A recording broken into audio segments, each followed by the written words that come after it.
is let my facial hair grow out like Tyson's. And so I bet we'd be twinsies, honestly. Like Tyson's hair, when I see Tyson's hair growing, it's like mine, but mine's a little bit more coarse.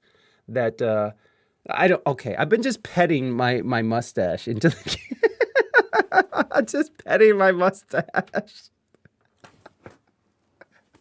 I don't know why that's so funny to me. Okay, let's get back to White Boy Winter. We're back.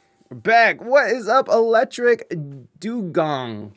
Thank you for being here. We appreciate you. We appreciate you very much. Fantastic plastic emotes appreciated. And I got some too. I just celebrated my 19th month of subscribing to them. So that's crazy. I've known these guys. Sorry, I'm getting distracted by CBD here. There's some amazing things happening right now that you guys can't see, but you will see them in a few minutes here. Okay, so the mustache is saying, I know we said it was just going to be November. Papa Sweet, who is a member of the community here, he demanded that I grow a mustache, and I don't know, so I just went with it. So here we are. The Mexi stash stays for at least another couple weeks or days or something. I don't know. Anyways, definitely not going to Chicago tonight. So for anybody who is new in the chat, there are fresh bars, and they are channel points which you can use to ask a question. Now, they're very, very cheap questions. Just by appearing here in chat, you get enough fresh bars. You get enough fresh bars to ask a question. It's only one fresh bar. Very affordable questions here. Very affordable. There's some other stuff in there that you can overlook. That's fine too. But yes, so with that said, I think we are about ready for Chickenburgerdisco. So, give me 1 second. I gotta get him into the green room. So I will BRB. Just give me one moment, and we will get the lovely and talented Chickenburgerdisco in here. And just give me 1 second. I'm I'm totally underprepared right now. All the setting up I did. Actually, I was actually racing. Hey, what up, Cartagena? Welcome. Cartagena, how the hell are you? I was actually racing to add more overlays before stream, but it's just not going to happen. I was going to have snow coming in front of us too, but it just didn't happen. It's just the way it goes, folks. So we get White Boy Winter. First day. Let's go. Papa Sweet, there he is. There he is. Yeah, the mustache is still here, Papa Sweet, so I hope you're happy. I hope that pleases you. I hope you talk about it on your podcast, which is Casual Cognition, available anywhere you stream your podcast. Go out and check it out. Actually, Papa Sweet and Hank are actually way smarter than me, so if you guys want to hear actual smart people discussing things, then I would go there. But you're here, so that's your fault. So Papa Sweet, the mustache stays for at least another week or so due to the lady's request. So me lady likes it. She said every time I get fatter, she likes the mustache. But when I lose the weight, the mustache gotta go. So I don't know. It's the more weight I gain, the more mustache it comes. So there it is, everybody. With that background, you should break out lyrics from Snow. Girl, I've been hurt. Now I need another lover. I need another lover. Yo, Mr. Lover. How's that go? How's that go? Damn, I can't remember it. I'm not gonna play it, but I want to. Okay, let me. Now that I've completely derailed everything here, thank you, Informa. I lick your boom boom now, Informa. I lick your boom boom now. I don't know if that's what he's saying, but hey, it's just what's coming out of my stinky mustached face. And yes, my face is stinky and glistening. and very pale and white right now. I might as well just blend in with the snow background. Okay, that's enough out of me. Let me give me a second here. Enjoy these live loop things for a second, and I'm gonna get CBD up in this joint. All right, give me a sec.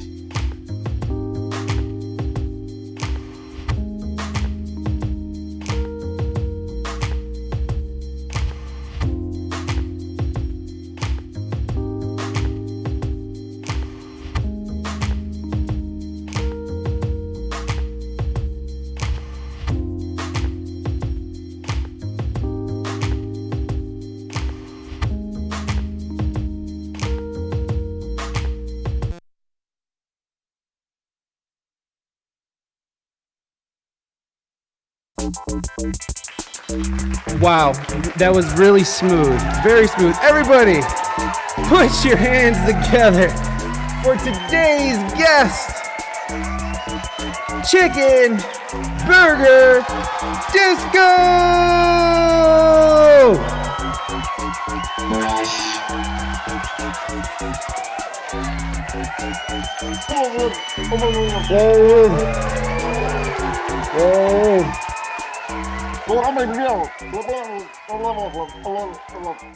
Yeah, no, I agree with that, and I really appreciate y'all. It says open them. Because you got dimensions. Yeah, the dimension. Yeah, exactly. With that, and then the plastics with Tyson. Yeah. Sergio. So yeah, exactly. Yeah, and then how did it become the background? Future. Yes, exactly. Nostalgic. Exactly. Yes. All of the things of the past. Dab. Thank you. Okay. All right. Well, that was incredibly horrible. Oh. That's the best hair I've ever seen. Yeah. Yay! Okay. Like a real person. There he is. Not just a mask. Wow. Let's just pretend, kids. Pretend. How do you clean that thing? You just wipe it out or just... Oh, I've never done that. So it smells good. I actually have two of them. Well, I have two that are this type, and then one that's another kind, like a variation. So if I ever wanted to be like in a situation where there's two of us, I could do it. Wait, but I don't know if anybody wants to put their head in that. So yes, you should have met him, Electric Dude Gong. I don't know. Tart Bun, welcome. Cape Madman, welcome. Chicken Unmasked, that's right. You heard it here first. Actually, this is like not even close to first of him unmasking, but you heard it here first on WSEG TV.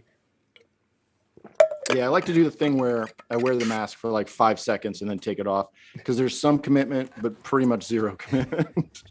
Right, and so I don't even know why I'm even gonna say this, but beforehand I was like, wouldn't it be funny if we both had our mask on and like people couldn't understand what we were saying, and he went with it, which was very nice. It was very kind of Chickenburgerdisco to go along with my silly little thing that I planned. But yes, thank you so much for doing that, and thank you so much for being here. I really appreciate it. Sure, thanks for having me. Oh, no doubt, man. The mask thing though, like, did you get two masks in the with the idea of having like two different CBDs in, like, is that why you got two or four or whatever? Like, did you have more just so you could have like, if you ever had to be in two places at once or whatever situation? I don't know that I thought about it. I just was like, I just started buying them. I see. Like, dude, man, they make chicken masks. I got to get that. And then like, oh, I should probably have a backup. Oh, this one's different.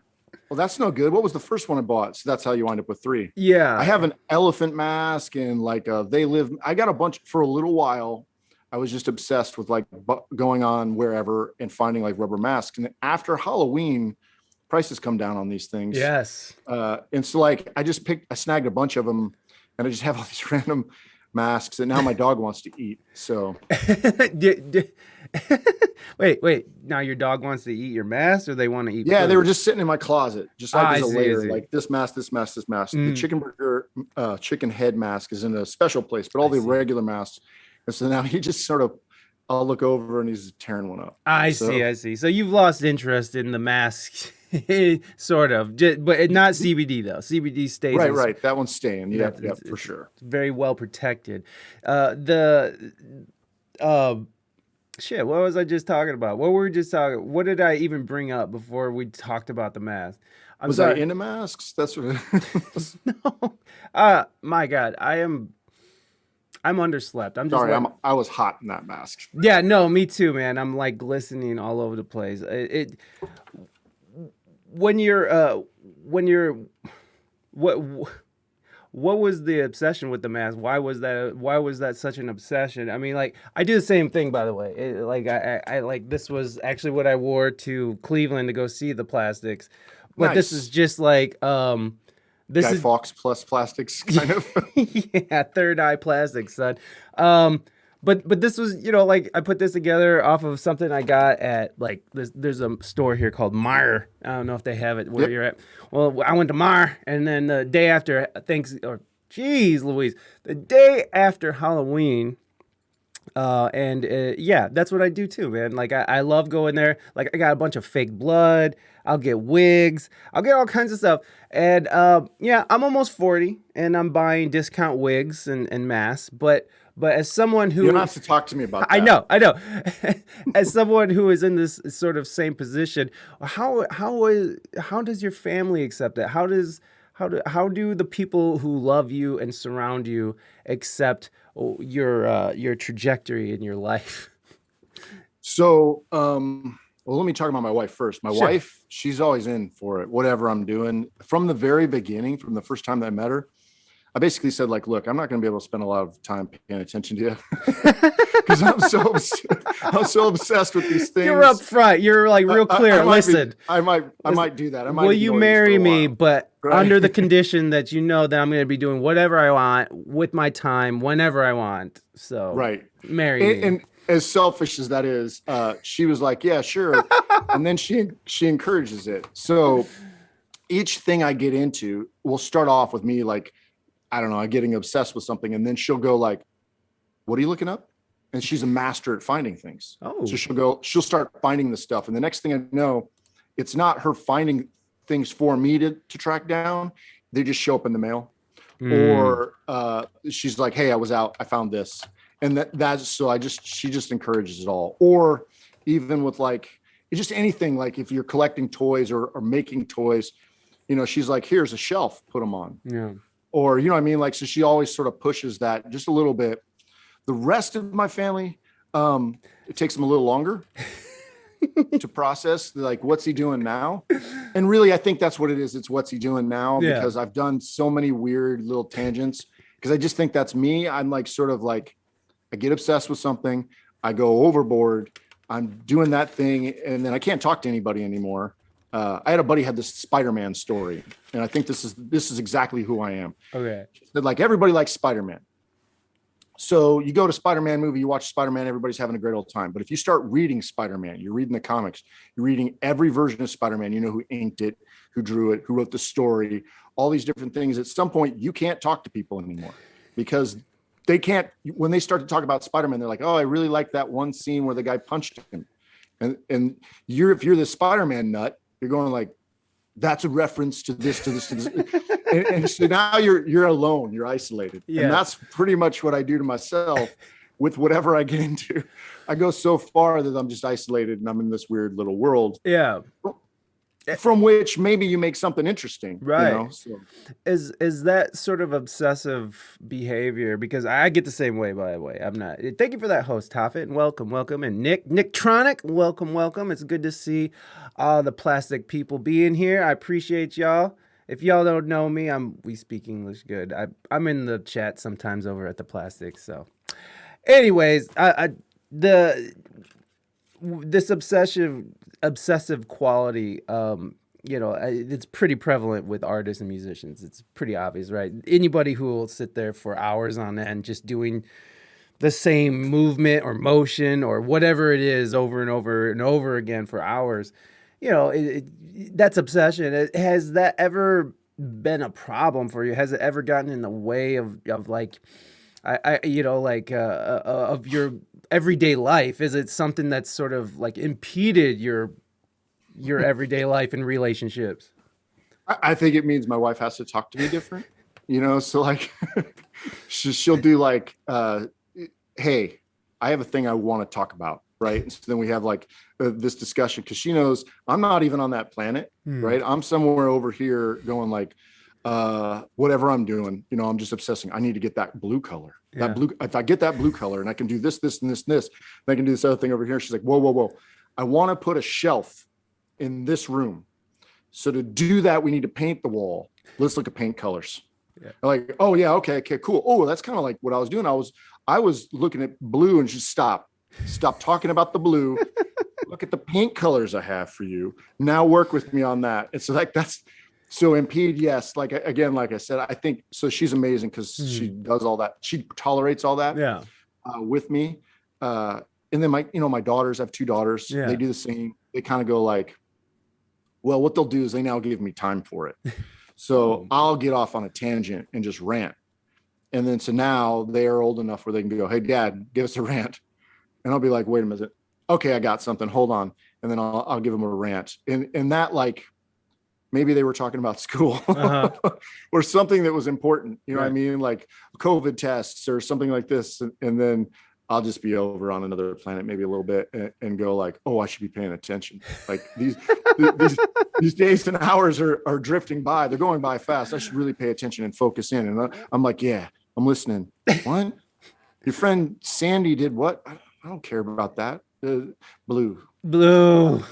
I mean, like, this is what happens. So it does impact, it means I take detours into weird places, but I got supportive people around me, so it makes it okay.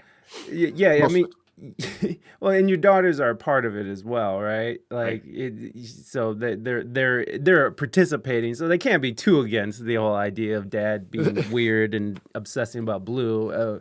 If they participate, which is great. Yeah, I mean, you have a whole family of enablers, which is wonderful. Right. And I don't know if that's because they're just nice or they've grown used to the fact that I need enabling, or like give him his space. So it might be a little bit of both. What happens when you're not when you're not pursuing these obsessions? What happens to you personally? I'm just asleep. Really? I'm not like, the entire day, my brain is, I have a regular job like everybody else. So my brain is sort of, I shouldn't say stuff like this because my boss, but my brain is sort of like 60% work, right? There's 40% of it's clocking, doing all these different things like this, and this. If I can, and then when I'm done with work, the second I'm done, I'm into doing whatever I've been working on with that 40% all day long. And then I fall down asleep. Yeah. So like we might watch a movie, the family watches a movie, but I've like budgeted that mentally as a space for like rest time. Okay, 2 hours, we're going to watch this Marvel thing. And then as soon as that's done, I got this I'm going to do and this I'm going to do, and I'm going to go do that. Yeah. And so that's kind of how like my brain works. Yeah, so. It's really funny because like I have similar problems where it's like I'll just be very fixated on something and then spit that budget your recreation time game. Yeah, exactly.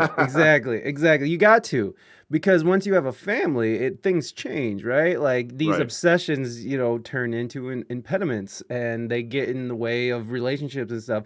Sort of like drugs and alcohol. Like it's a very thin line between addiction to substances and addiction to those dopamine hits that you get when you complete a project, or when something's unfolding. Like there's just so much excitement and fulfillment around just an idea being birthed, and you just get all this energy, and I gotta get this out of me, and then just sort of have to stop and like interact with your family. And the problem for me was that I have a problem with where I'm just so encased in it that I'll just be like, what do you want? Yep. it's like, oh, I just wanted Sorry. something to eat. Yeah, exactly. It's like, I'm sorry. Do you have that problem too, where like maybe, Yep. yeah, so you get a little snappy if you're getting interrupted on your work? Yeah. So like I owe a lot of time to try to be social. Mm. I will work in the living dining room area, right? So they're kind of connected in my house. Yeah. I'll work in there. So I'll just be doing whatever I'm doing, and the family's all around. So I'm there. I'm part of them. I'm Right. not just isolated in some hole. But that does exactly that thing that you're talking about. I think I did it 2 days ago because like my youngest, she's like, "Dad, you seen my hat? What? You see my hat? No, I haven't seen it." Back to whatever I'm doing. Hey, Dad, can I have a treat? Sure, have a treat. No problems. Back to whatever I'm doing. And then, hey, Dad, and the third time, what?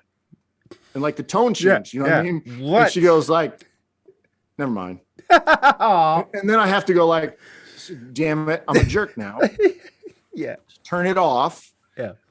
And go socialize. But here's where I turn into a problem. I go, turn it off and socialize. All right, yeah. All right, Control Alt Delete. Lock this thing up. Yeah, what do we want to do, buddy? Blah, blah, blah, blah, blah. 2 minutes later, I'm on my phone. You know what I mean? Like, yes. And my brain's going like, how much longer do I get back to that computer? Yeah. Like, so I do that, and it's not always the healthiest thing, right? So I do that a little bit. Tyson from the Fantastic Plastics, he's done that too, where he'd be like, "Are you all right, man?" Because like I'll send him like so many video things or things that I've made over like the course of like a week or two, whatever. I'll send him this huge thing and just be like, blah, and then just blowing his phone up with just text after text after text. Be like, are you all right? Are you taking care of yourself? Are you bathing? Are you existing like a normal human? And there've been times where I haven't. Right. I've just been like on like that. What you were kind of talking about is you have this creative thing that there's two parts to it. There's a high of doing it. Mm-hmm. And all the like the love and joy that you get from like, I did this and unlocked this whole new world. I'm in there, I'm playing around and just feedback loops, creating all kinds of cool stuff. And then there's executing and finishing it. Mm-hmm. And so the finishing it part, it's like eating at my brain. So there's one part of it's just discovery and the other part of it is finish. And the finishing part, I won't stop till it's out. I got to get it out. Yeah. It doesn't have to be perfect. I just got to get it out so I can start the next damn thing. Because I can't start the next thing until this thing is out. Yeah. And so I get stuck in that a little bit. And that's where probably I might tend towards unhealthy. COVID hasn't helped that. I'm at home. No. So I never go anywhere. So it's just like it gets more and more like that. Right. So. No, yeah, absolutely. As soon as COVID struck, it was just like whatever that switch was of like regulating, work and play and family time, it was just completely ripped out of the wall. And it was just, and like I couldn't sleep, but like I was waking up at like 2 or 3 in the morning, and then I couldn't go to bed until like midnight because I'm just working on whatever I'm working on. And then eventually, the family's like, "Hey, we exist too. We're all going through this weird thing together. We should probably, show support." And I'll be like, "Get away from me! I'm amazing." But right. It's like. But yeah, man, it's trying to get it out. Did you ever have a problem finishing anything, or have you ever been in a or not in a situation, but has there ever been a period where you did have a hard time finishing projects and you got the excitement and you get to it and you just sort of lose interest, or did you ever have a period in your creative pursuits where it was like, oh, I can't finish anything, or I'll finish this thing and I'll have this half finished and I'll have this over there and this and that and that? Is that? Yes. Yeah. So I have like, they're like false starts. You'll have like an idea that you get wound up about. Yeah, it's going to be dope. You go start working on that idea. And then for whatever reason, the thing you need to complete it, it's just not there. Whether it's telling a joke or making something happen, you don't have the completing piece. And if you finish it, it's trash. It's not good enough. Yeah. Right. And I don't make good things. Let me put it that way. I make stuff that's good enough. And if it's not good enough, then this is not going to work. Yeah. So I actually have this one sketch commercial I've been picking at for it's a year now. And like I can't finish it. And then the other day I had this like brainstorm, comes in and goes, boom. Yeah. Here's how you finish. And I was like, that's the way to do it. Okay, well, put it in the backlog because I'm not jumping on that right now because it's been marinating so long it doesn't even matter at this point. Yeah. But now I have an answer. So I've had that. So that's sort of a short-term version. Mm-hmm. long-term version, I definitely had it. Here's what I would say. So for a long time, this is how I met Tyson and Miranda, my friends at Fantastic Plastics. I met them making weird videos. That's what I was doing, making strange videos and things like that. And we worked on a ton of projects together. And somewhere in the middle, I sort of lost plot. Like I didn't have a focus, a place to put the stake in anymore. And we would have like momentary pieces of focus where like we would work on we'd work on a record. So you have a focus for like a year or something like that. And then that record would go away. And then you're like, what do I do next? I don't know. Maybe we make a music video, but they always felt like that's a short-term project. What's the long-term? What's the big thing? Because I like being in the deep of the big thing, right? So you're in the big record. A record's a massive thing. Right. How do you do this whole thing? You're always working on it till it's done. And when it's done, it's this weird, everybody always talks about it's an anticlimax. Right. You get done and you're like, shit, now what? Now where do I go? How do I restart? How do I get the wheels started back up for that next thing? And there was probably a long period of time in video where I had that. I did not have a long running project or was a thing I was working on. And it was Tyson that kicked it back off. He's the one that launched it because he said, hey, I got this idea.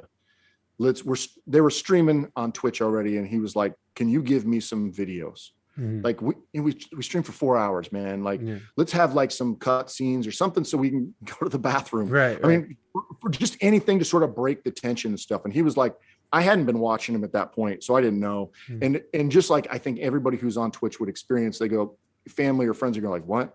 Yeah. What's Twitch? That sounds dumb. And that's why I was completely reacting like that. So he's like, no, man, seriously, there's like real followers to us. They're every week. You got to see this. So I tuned in, begrudgingly, whatever. All right, I'll tune in. It's like going to see your friend's band, right? Yeah. So I'm like, yeah, I'll go see the band. I'll go check them out. I guess I don't have to leave my house. Cool. Right. And then I watched it, and I was like, I see what he's talking about. I see this. I see where I can add some stuff. Like, and so we'd always worked on like video installations, different variants. And so he's like, well, let's do that. They were already using old stuff, but I was like, I can make new things. And then we can jump to a scene. And then it started, that's what happens. There's like little steps and it starts rolling and you go like, oh no, we can make ads for like fake ads. So Code Red Cola is a big one that we have done, which is a song we wrote, which is funny because it's like a failed song that then became a song. And that failure turned into Code Red Cola. And now the failure is Let's Get Dangerous. So like both songs exist now. It's super weird to me, but anyway, long story short, where I'm getting with that is we went like, let's make a fake ad for Code Red Cola. Yeah. And that started really like all my juices going. So something where maybe I was like, didn't have the foundation, the building block to build off of for a long time. Yeah. Suddenly there was one. Right. It's like, Tyson needs some junk.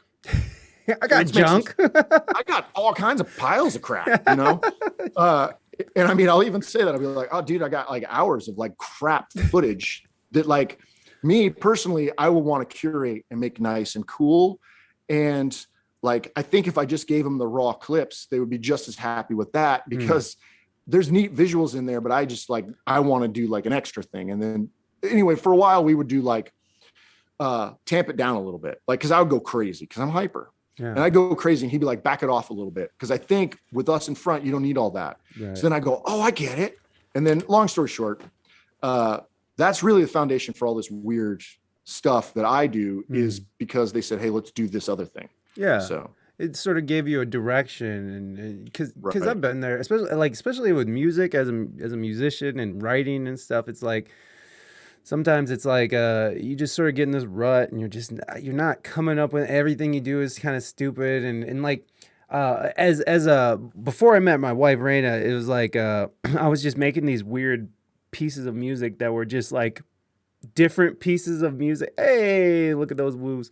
It was just like weird different pieces of music that I just smashed together and they had no reason to be together. There's no, there was no rhyme or reason, but when I met my wife, who is a singer and a songwriter, she kind of, it was like I was able to direct that, and I actually started to be able to make songs that made sense.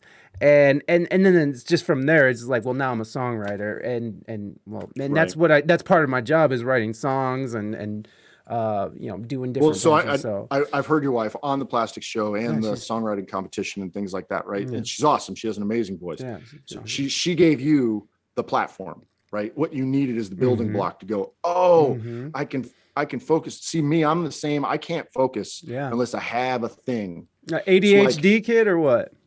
I don't know, maybe. I mean, I don't know. I was undiagnosed maybe, but so like a lot of times it'll be like that. So Tyson and I talk a lot about lexicon because words mean a lot to us. Mm-hmm. And I don't know any other bands are really focused on words, but we super focused on the word because the word is a concept or an idea, and then you can start building out from it, right? Yeah. So like if we were to have a word like a disintegration, for example, which immediately my brain brings up like new wave. And I know like some people, it's going to bring up actual like explosions or things, disappearing or whatever. To me, it brings up new wave. Mm-hmm. I think new wave. I think, oh, cool. Like disintegrating, and then sci-fi, and then all these different things start to come with it. Yeah. Right. And so then you have this building block to go all those places with it. And now let's write around that song device or that story device. So like when the words, whatever word you choose, like I might just text a word to Tyson and go like this, and then he'd be like, yeah. And I don't like how we just have that rapport where it's like, yeah, that's the word. And so there's kind of a list of words or syllables of words that like we're always processing and reprocessing. And that is sort of is like from songwriting or concept or ideas, that's like you have your foundation, which is, okay, we're going to make something like this. And then you have your component part, right? So if you're going to build a building, you need wood. So disintegration, the word disintegration is like your wood. Yeah. Okay. So now I'm going to build a house with that wood. Now, does it need windows? Is it sci-fi? Is it a monster? How does that go? And then you start plugging and playing all the pieces in. So yeah, I don't know. I got on a tangent there, but that's what great. I do. That's great. No, I was actually, did not realize Disintegration was the name of a Cure album before we picked the name. Hey, it's a good album, so it's all right. Why not? We'll go with it.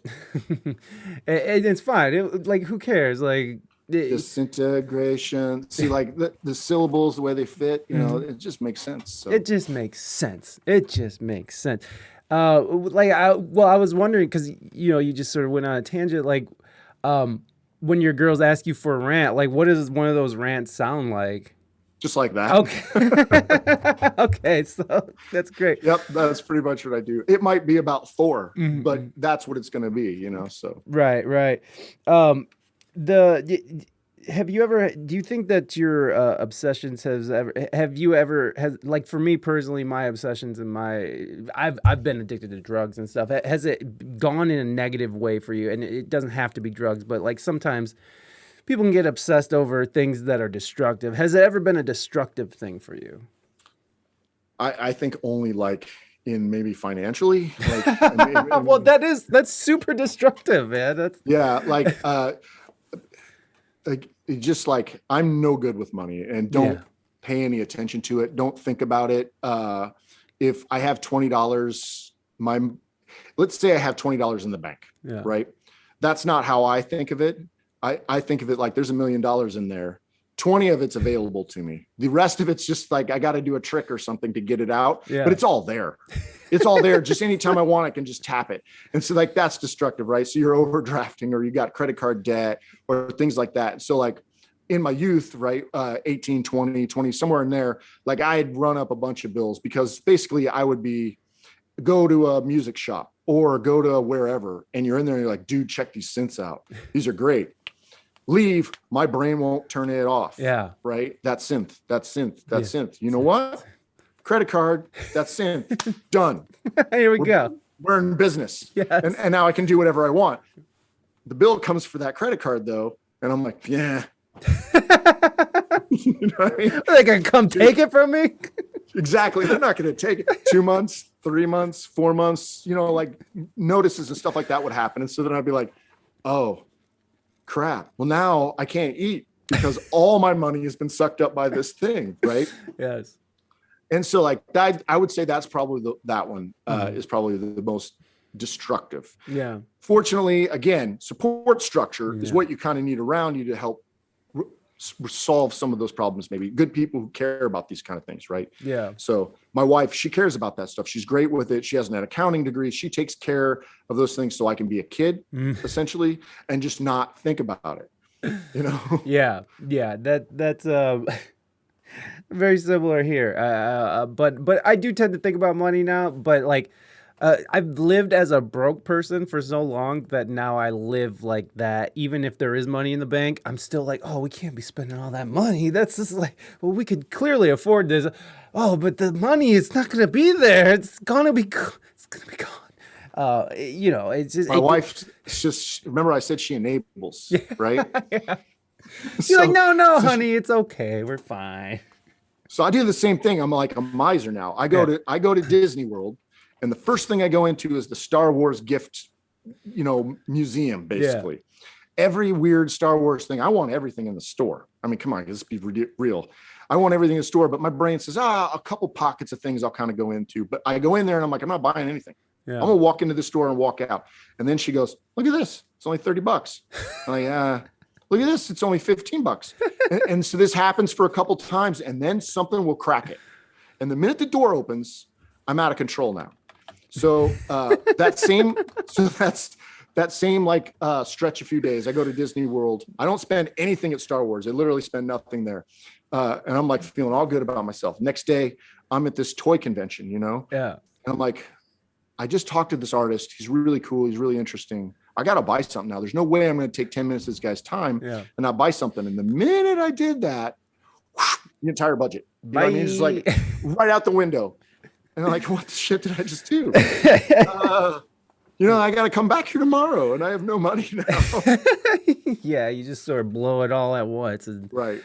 Yeah, my God, good thing that you've stayed away from drugs then, sir, because it seems like it would be a problem. It would have been a problem. Oh my. So we have some questions that are coming in from the chat, and the first one is coming from the Fantastic Plastics, and they said, have you talk about your Iron Man collection, which looks kind of robust back there. I see a whole patch of red and gold up there. Yeah, right up there. It's backwards. So, I don't know. I love Iron Man. I mean, I think everybody likes Iron Man, or people that like the Marvel movies, right? You might not like Marvel movies, but if you like Marvel movies, you probably like Iron Man. I used to collect comic books. I was all into that shit. Right. I collected Spider-Man toys and fucking Hulk toys. I still have those Spider-Man toys, by the way, in the original boxes, stored at my mom's basement. It's like it's still there, still ready for me to never appreciate it ever. It's just sitting there.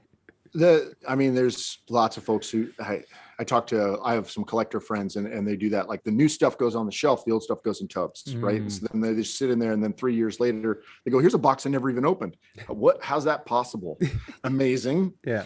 But yeah, another element to Iron Man I think that I like, which is a really freaking obvious one if you look at it. And I guess sometimes it's gold, but yellow and red. There's something about that combination that maybe it's food or maybe it's whatever. But like my weird own character that I made is red and yellow.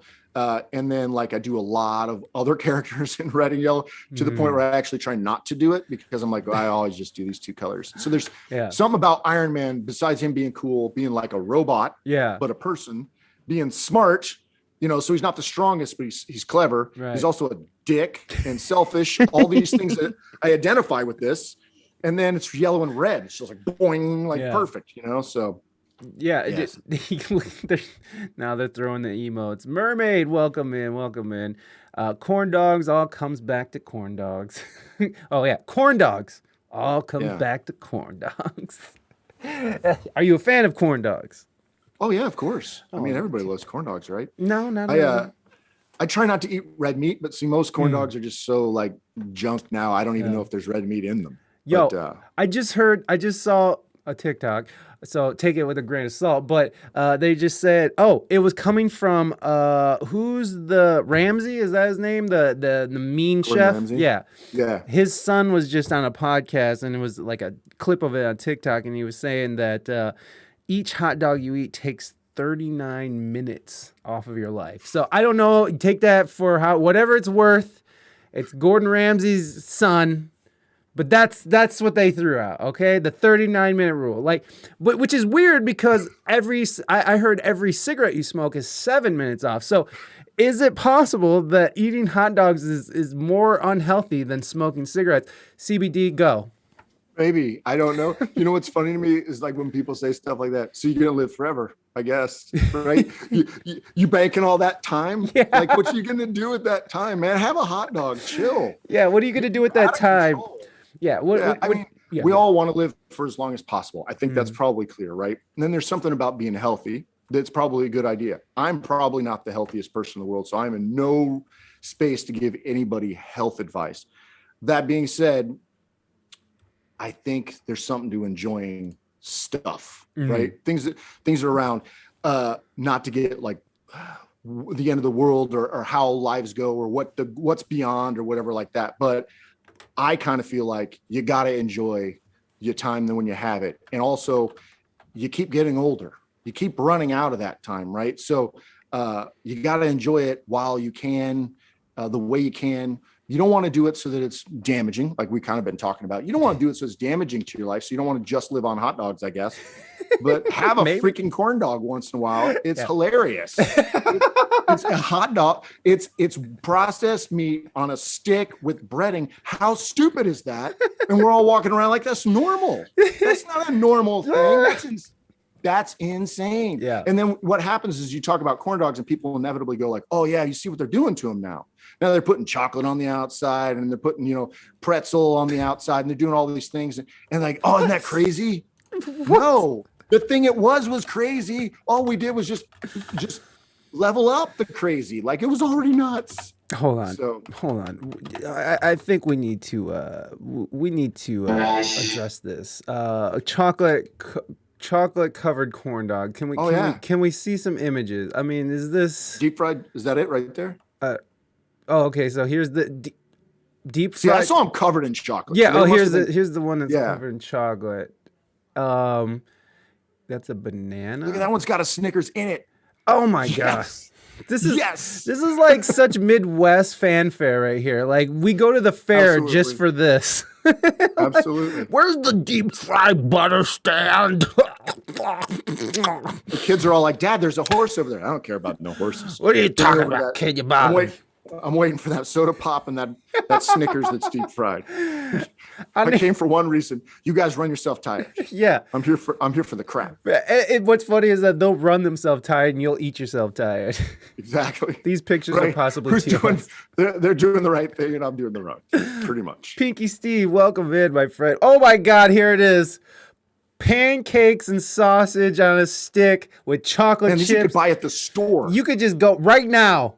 Jimmy Dean, who are you if you're not eating this every morning? It's amazing. Probably much healthier and is going to live 39 minutes longer than me. We've gone crazy. Like as the world, we've gone crazy. I think the only places that aren't this crazy are like North Korea or places that are locked down, right? The rest of the world, we took like just your normal thing and went, let's add this, let's add this, let's add this. And it just gets to the point where it's just out of control. Yeah. And it's so funny. To me, it's funny. Like this is all, I'm going to be right there trying it, man. Like this is hilarious. Like I got to try it. Yeah. Like, there's no reason not to.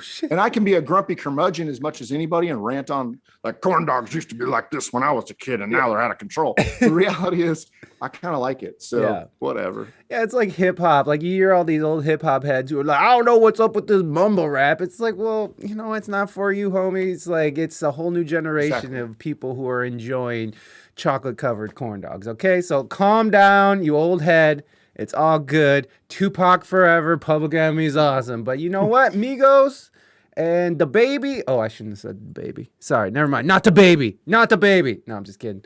I've never even heard. I had a buddy. So somebody, when Eminem came out, he was, everybody was freaking out. This was the My Name Is, right? That happened, was on MTV. Yes. He comes over to my house and he goes, watch this. He's taped it off MTV on a VHS tape. There we go. So he comes over, puts it in my VCR and goes, you got to watch this. And of course, the first like minutes cut off because like, he's running to get a tape, all that stuff. But he puts it on the TV, and both of us just stood there and stared at it. And we're like, oh my God. One, this is amazing. Two, like every kid had this idea. None of them did it because they weren't in the position to be able to do that. And so he was mad about it, right? He's mad. He's just pissed. But he had this really cool, clever insight that he had about it, which I just loved. And I've always remembered. So somebody said, like, you don't like Eminem. Why don't you like Eminem? And he goes, I don't care about kids' music. And I was like, oh, that's smart. That's so smart. So when somebody says, you don't like the Backstreet Boys, I don't care about kids' music. Why would I care about that? And so like, it's a super diss, but it's also kind of true. Yeah. Like so when somebody comes to me and says like, I don't know, like my kids, I don't know what they're listening to, man. It's weird. And like, musically it's fine. It's nothing that's blowing my brain or anything. They'll play like some song and be like, no, check this out. This is Orbital. Like, listen to this. And be like, Dad, nobody cares about that 90s rave crap. Yeah. So anyway, but long story short, I don't know anything about any of that music. Yeah. But that's for them. So it's not really a diss. That is their music. And then me, I'm over here going like, yeah, there's this band from the 60s dudes. Like I really like, they just psychedelic and stuff. And, like my daughter, when she comes down to my records and she goes like, I want to see this one. And she pulls out Magical Mystery Tour. I'm like, oh, it's going to blow your mind. It's super awesome. And I start talking, and I dad explained the whole thing. So it's crap now. She doesn't want to hear any of it. And then whatever she likes, I don't know what it is. And then she'll be like, Dad, this is so amazing. And then look, they put a little Beatles thing in there. And I'd be like, oh, I love you. You told me about the reference. I love that. Yeah.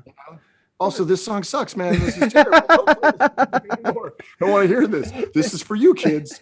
I'm going to go over here and listen to my old man music. Yeah, no, I think that is some really valuable insight. And it's just sort of that it's like addressing the generational divide and being okay with it. It's like, hey, look, it's for you, not for me. Doesn't make it trash. It just makes it trash to me. So, get out of my face.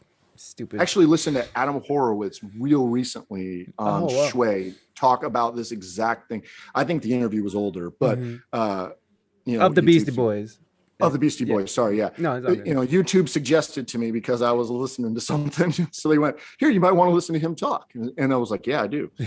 And so he kind of said the same thing. And he was talking about, he's old.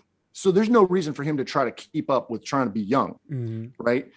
It's one thing to be supportive and be like other artists are, where they support the young guys. They're trying to help them out, get them a platform, show them the ropes, do all those things. He's like, that's all cool. That's not necessarily my style, but that's all cool. I'm just going to do what I do. So I don't listen to it because I'm old. There's so much stuff I haven't discovered. I'm not even going to listen to that. Like, man, I got this. I still need. That's kind of how I feel. I still think like, you go to a used record shop and there's $4,000 records that nobody wants. And there's that $50, like whatever the hot thing is that they pressed on 10-gram vinyl or whatever. Like, give me the dollar thing. Cause that's the thing that nobody's touched. Right. And that's the old thing that my old brain will go like, dude, they got a clarinet on this record. Yeah. I mean, yeah. There's a trumpet on this record. And that's not musical elitism. I don't want it to sound like it. What I'm saying is that my old brain gets giddy for that. Yeah. And where my new brain hears the new stuff and goes like, that's probably for my daughter. Yeah. Yeah. And someday she's going to be hearing whatever I was listening to and going like, Dad, they used to sample using like 1 second of sampling time and they make whole songs out of it and be like, yep. Wait for Dad to explain. I'm going to go ahead and talk to you about samplers. Sit down, children. Let me tell you about the MPC. And then they start doing this. Okay, so you're not listening anymore. You're gone. I lost you. Yep, they tune out. They just tune out, right? Their eyes roll back in their head, and it's just over. Yeah, I love it, CBD. I see so much of you in a way in me with my grandkids. I'm playing music on my Alexa. They tell it to play something, and it's like rap with swear words. They nearly 13 and 14. Yeah. Yeah, these kids these days they're not like me when, in the gin and juice, in the NWA days, right? When we, what was it? Smacking the bitches, punching the hoes. Thank you, Eazy-E, for them classic line. Oh man, ruthless. My style is a juvenile. Ran with the gang, slanged in the meanwhile banking. Anyway, long story short, I loved Easy. I me too, man. I love, yeah, exactly. What do you guys know about the Chronic when they used to respect women with what they were saying? Okay. R.I.P. Eazy-E. Indeed, Dex. What's up, baby boy? Good to see you, my See you friend. at the crossroads.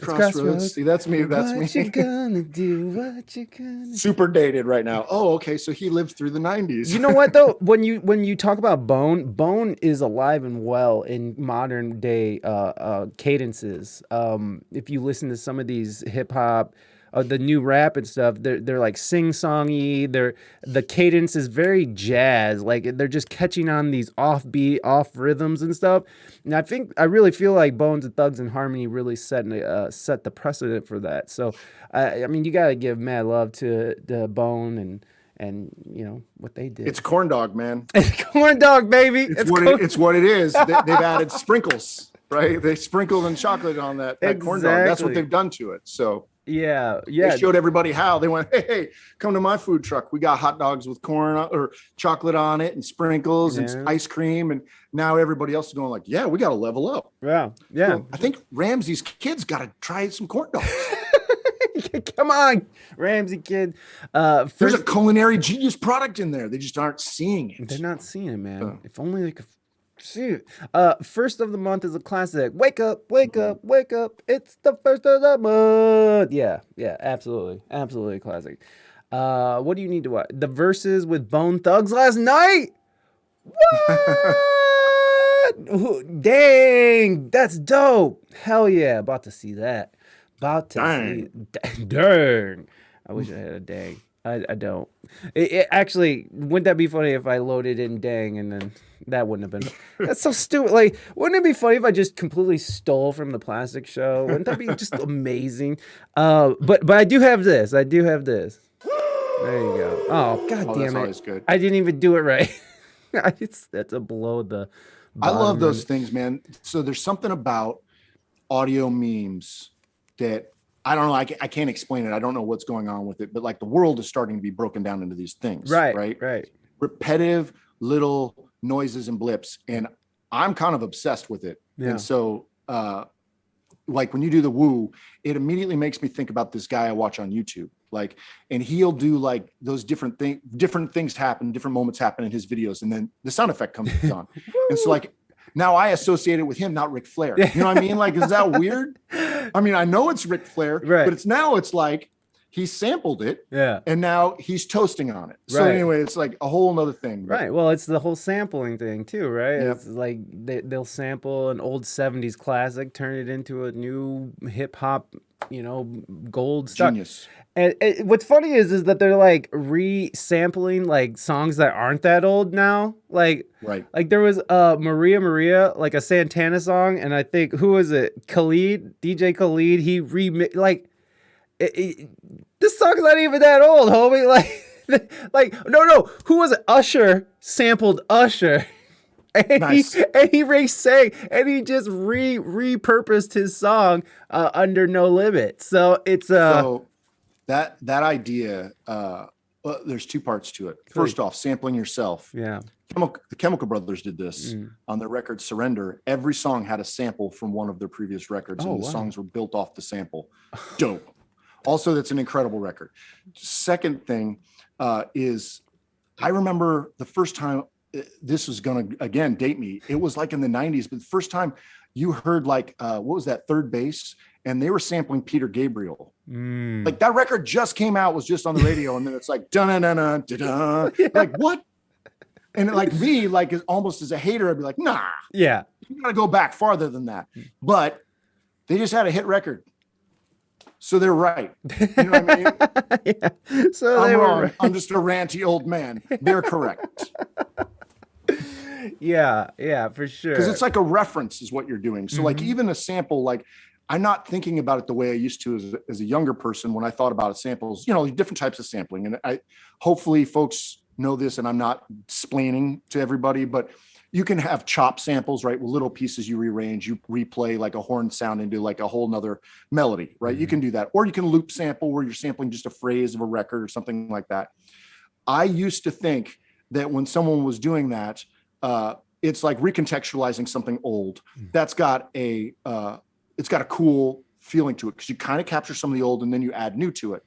I'm not thinking about it that way anymore. Now I'm starting to think about it as like a reference, like a movie. Like if you were to write a movie and you wrote a line and that line was a reference to another movie, that's actually what a sample is now. Sample is really just like referencing something else. And so you've recontextualized it, which was part of what I was thinking of before, but now you've also changed sort of the scope of the world in which you exist in. And you say like, I can take that line and this line and this line and this line, and now I've got a whole new thing. And I think mashup cultures kind of started to do that. Yeah. So yeah, I could see that reflection with like meme culture as well. You know, you're just taking little samples or little images of something and you're recontextualizing it and putting a phrase over it, and now it's this. And then how the same meme can be completely different just by the wording of it or whatever it is. Right. It's just building off each other constantly. It's just forever, I guess. I had to have my kids explain to me the distorted meme. So I did not. So if you're on TikTok or what was the thing before TikTok, but there's this element where they take a song and it distorts. So it's like a little kid and he's playing, and then there's like the joke moment where all the music distorts and it's like, oh yeah. And I was like, why do they keep doing that? Like they clearly, I don't understand. And my kids were like, Dad, that's the joke. The sound part of it's part of the joke. And like, you should get that. You think sounds are funny. And I started going like, oh, so the way they're using the distortion is sort of a commentary on the sound itself. So they may be doing like, whatever, they're Rickrolling you, but when Rickroll happens, it distorts. So now they've made a comment on top of the Rickroll. Yeah. And like, again, you're recontextualizing everything and repasting it into this weird world, or it's a reference to that, but it's not actually even that anymore. It's the distortion that's the joke. Like, I don't know. So I still don't get it, but I think it's funny, I guess. I don't know. Do you think there's any kind of negative drawbacks to this in any way that you could think of? I'm sure like everybody having like this super, super short attention spans for everything. And like, you know, all of our social media things are pushing us towards that, right? You have long form things like podcasts or like Twitch where you're going for long periods of time, but commercials are super short. Instagram's super short. YouTube, their algorithm and stuff. If it's shorter the video, the longer your engagement, you know what I mean? Like there's a certain, all these things, I think they're pushing folks to have faster, move from this to the next thing so they can get more ads in, information in, whatever. That's got to be doing something to people's brains. I'm sure it's doing something to mine because I know I have less and less. Like I'll sit and bake like 7 seconds for 2 hours, right? I'm working on 7 seconds of video. Yeah. That's cracking me up for 2 hours. I'll spend on that. And that's 7 seconds. Yeah. And at the end, I'm like, is it too fast? Is it too long? Should I make it faster? Yeah. Like seriously, or I'll go to I recently figured out TikTok, and that place is weird. Yeah. And which I love it, but it's amazing. But it's so strange. And so I'll do a video that's like curated, worked hard on it. It's 60 seconds. You know, like, nah. Yeah. That thing I did that was 4 seconds, that was just me going, ugh, that's got thousands of views.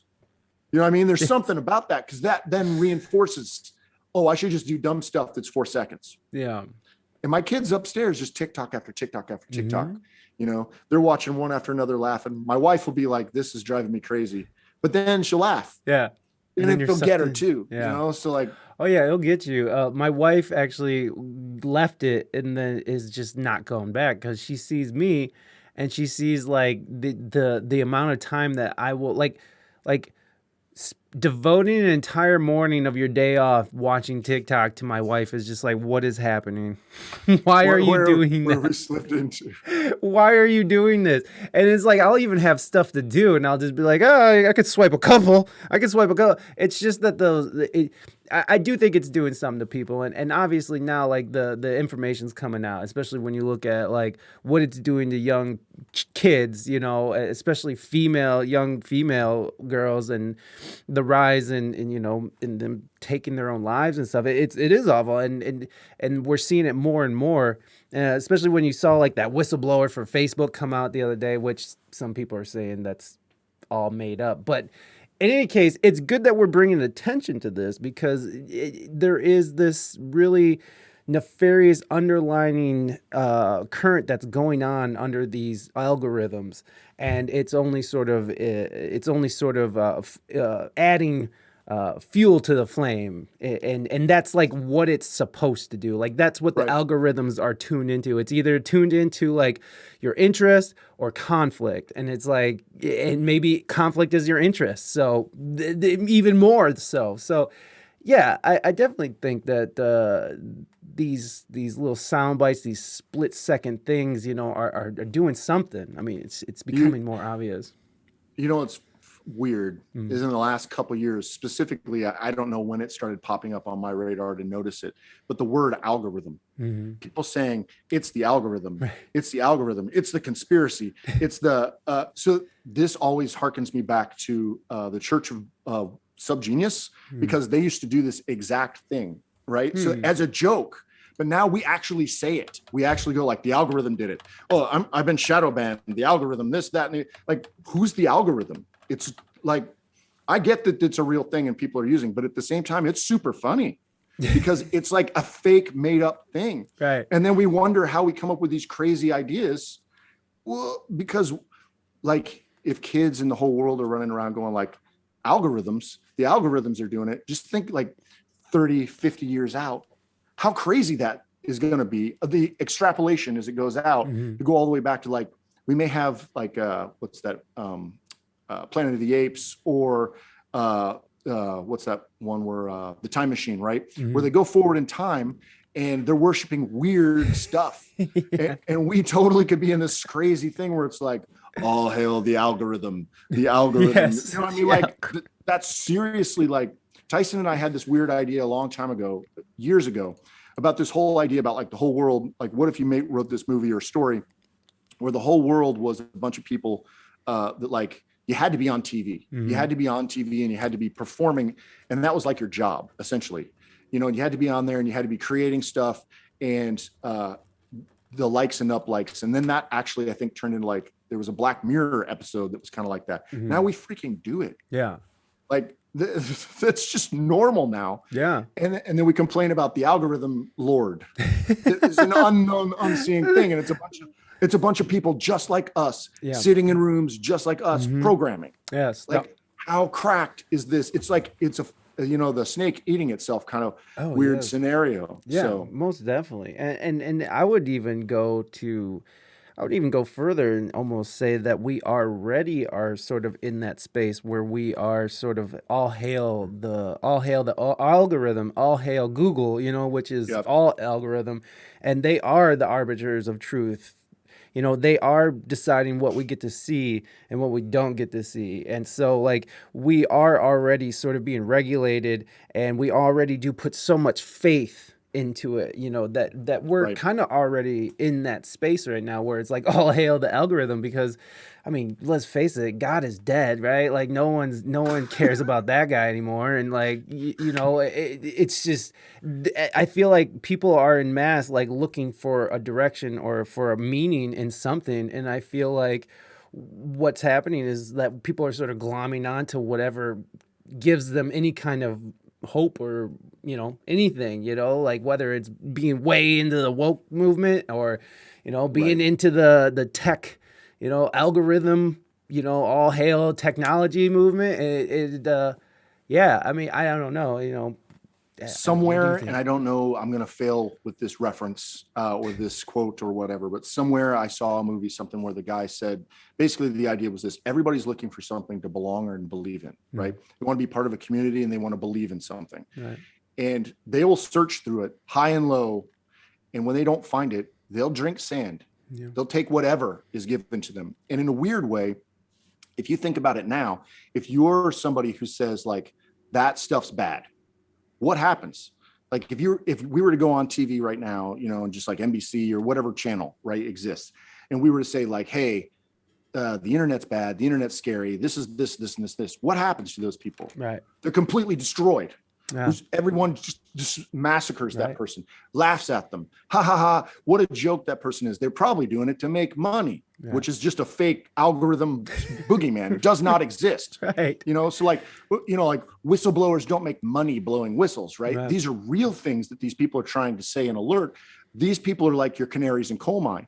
But what's happened is, they're a canary in a coal mine. We're so far into the coal mine, it doesn't matter anymore. There's a Devo reference for you. We're going down, right? We're so far in, we don't know anymore. It's forest for the trees, people. And so like, it's super, anyway, I wish I should probably stop eating corn dogs, live as long as humanly possible so I can see where we wind up, because my nerd brain wants to process back way back here,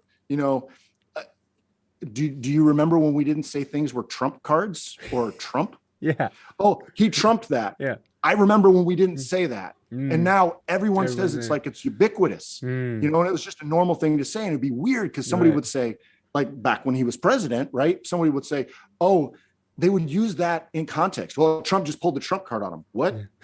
Wait a minute. We used an identifier for the person for which it was written for, or the idea was written for. We've gone crazy. Yeah. So, but there are good things too. You can have sprinkles on your corn dogs. Exactly. And I think this is a good time to thank our sponsor. Thank you so much for... No, it's to you by Pfizer. Fuck you. Pay me. Well, that didn't work. I saw that. I watched one of your other videos and I saw that. And I was like, I want to steal that. So, brought to you by Pfizer. Fuck you.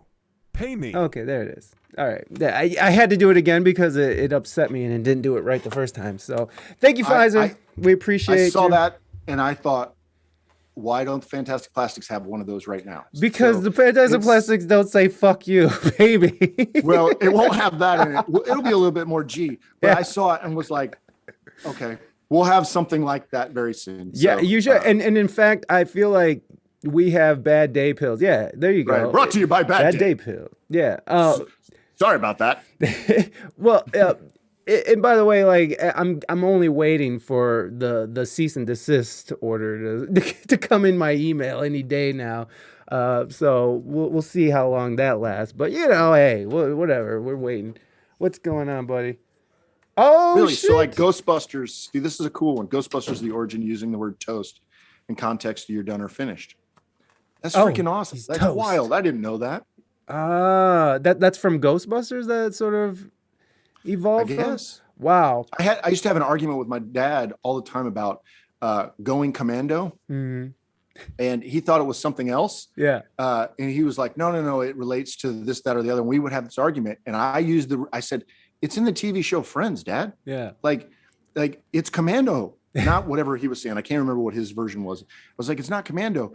And it turns out, if you look it up, it's sort of like British commandos. It was like an initiation or something like this. They had to get naked and run through ice water or something. Oh, God. But the first pop culture reference of it is in the TV show Friends. So like the first like main entertainment version of it is in. And it's super weird because I use that and he's like, you can't use Friends as an example. Maybe I could. Yo, Friends. So. I mean, I'm a fan. I don't know. Were you into Friends at all? Oh yeah. I loved that show. This is my son just handed me these foil Grundies for any of you Reina Mystique fans out there. This is it. This is what you've been waiting for. Boom. Sorry. You need an ad for that. That just needs to come up like that. And then like across the Grundy, it just goes like shing, like that. You know what I mean? Like a little glint of light. Well, there is kind of one. It's called Sad Boy Summer, and Reina does it. And there's a whole thing where where she's calling out to God or to whoever she worships, and it's like, I need a new pair of Grundies because I've soiled myself or something. I don't remember what she says, but she just needs a new pair of undies for her bum. Anyways, yeah, there is a whole thing. There's like a whole 3-minute video overlay thing for that. Nice. No, but you know, like seeing what the plastics do and what I mean, you are the plastics.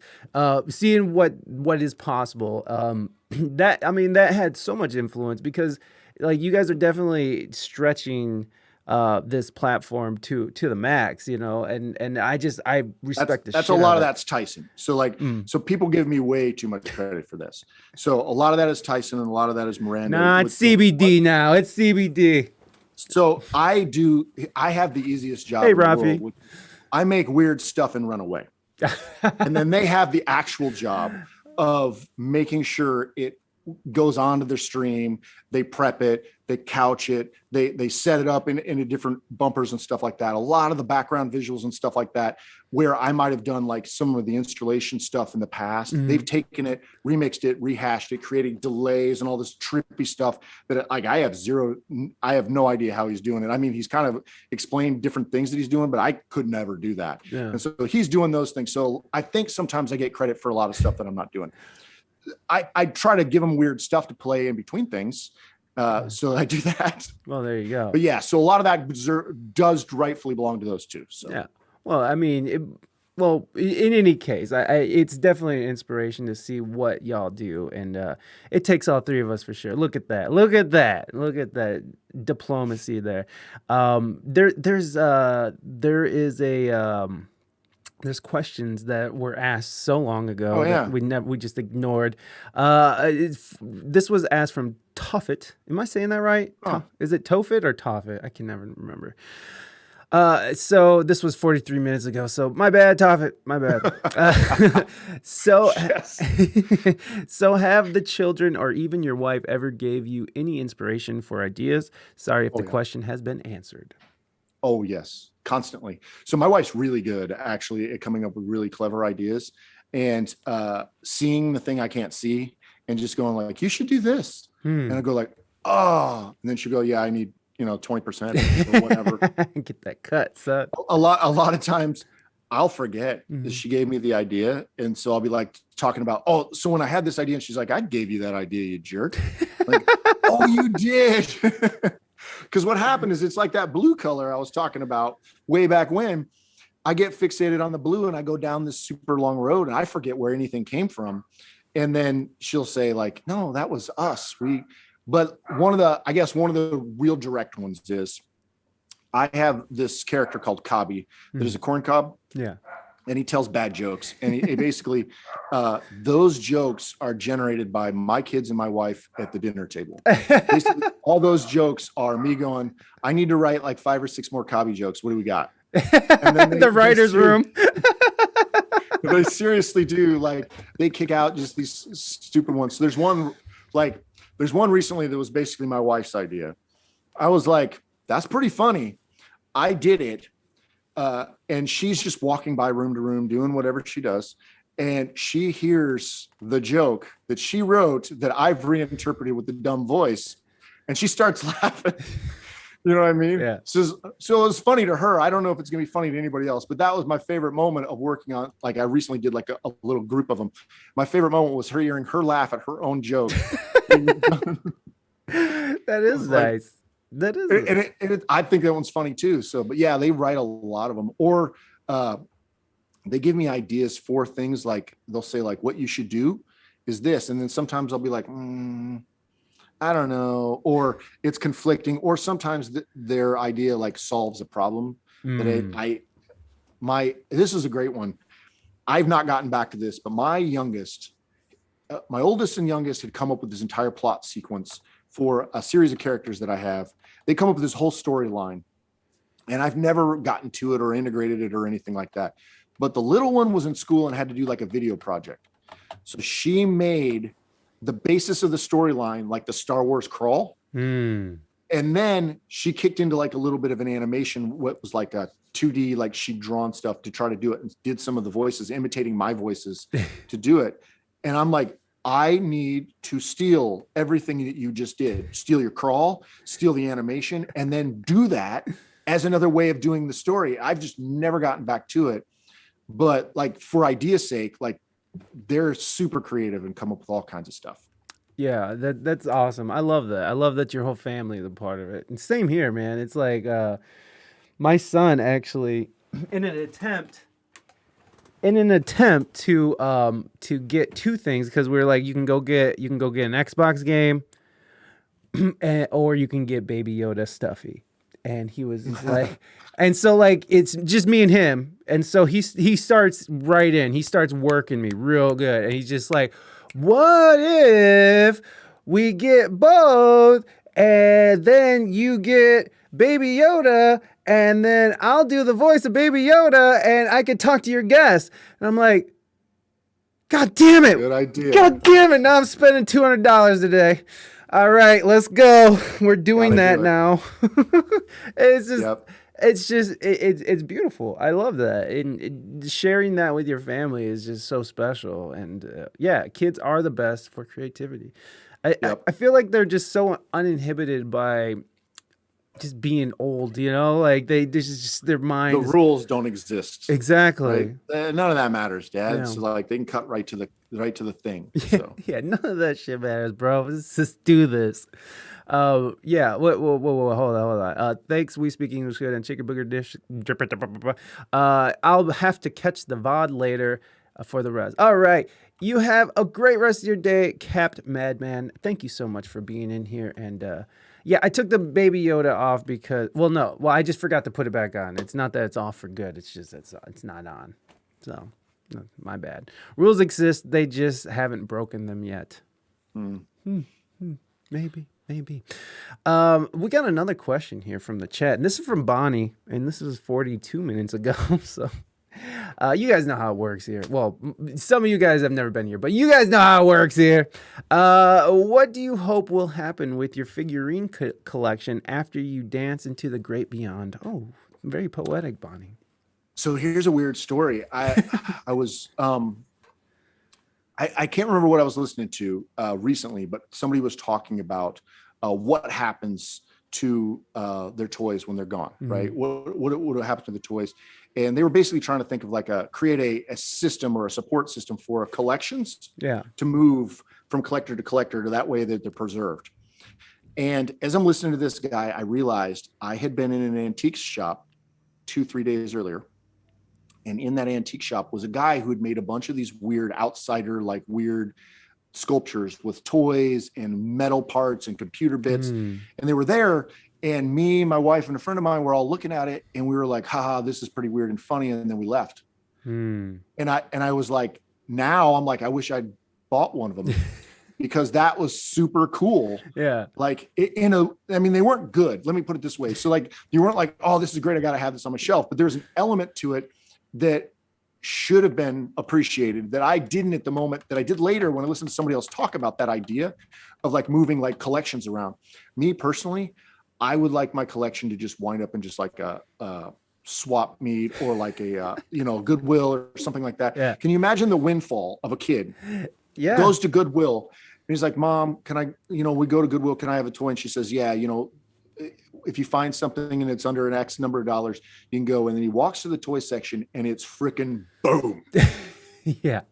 You know what I mean? And then he's struck with like, Mom, what do I do? There's 1,000 toys here. Right. And then it's like, well, you can have 2 today and 2 tomorrow. And, you know what I mean? Like that, the idea that like that would happen to some kid, I think that would be super cool. Another thing that's funny, and there's a comedian / toy maker / whatever guy called Obvious Plant. And he has this whole idea of like, he'll package something and it's sort of a twisted joke and he puts it on pegs places for people to find. The idea that something that I made could wind up in that same sort of scenario, but by accident, not by intention, not by placing it there, but by it finds its way there. That's freaking hilarious. That's hilarious. If someone would accidentally stumble upon some weird mashup thing that I made, in the mixture of a whole bunch of regular things.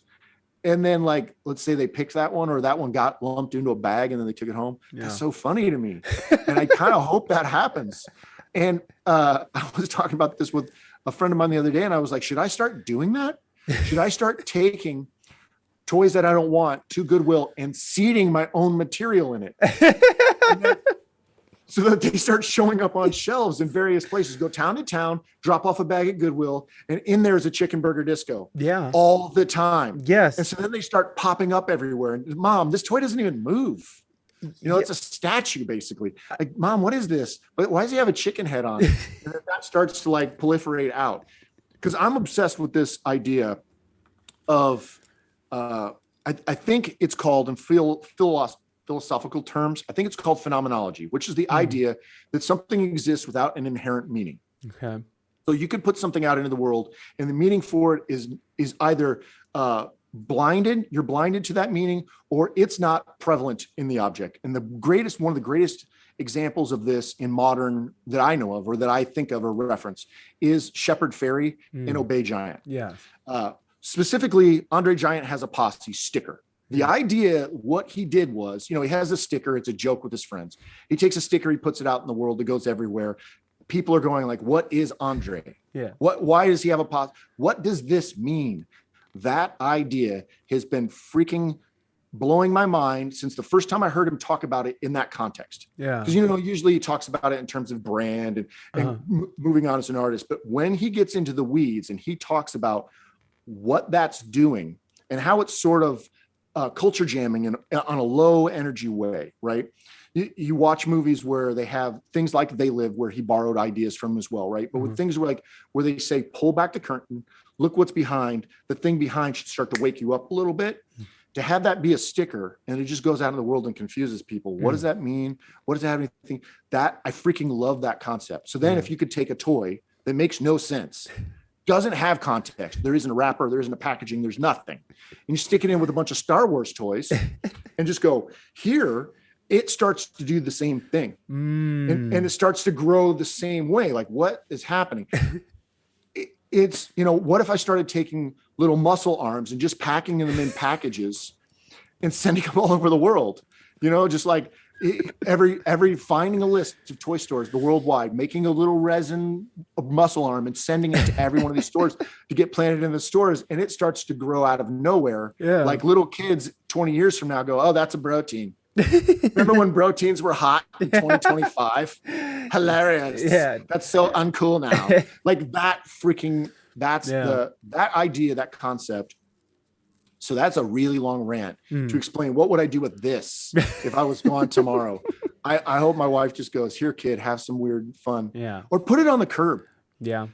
Twice in my life, this weird thing has happened where I've walked out to a curb and the thing that was on the curb turned into something else.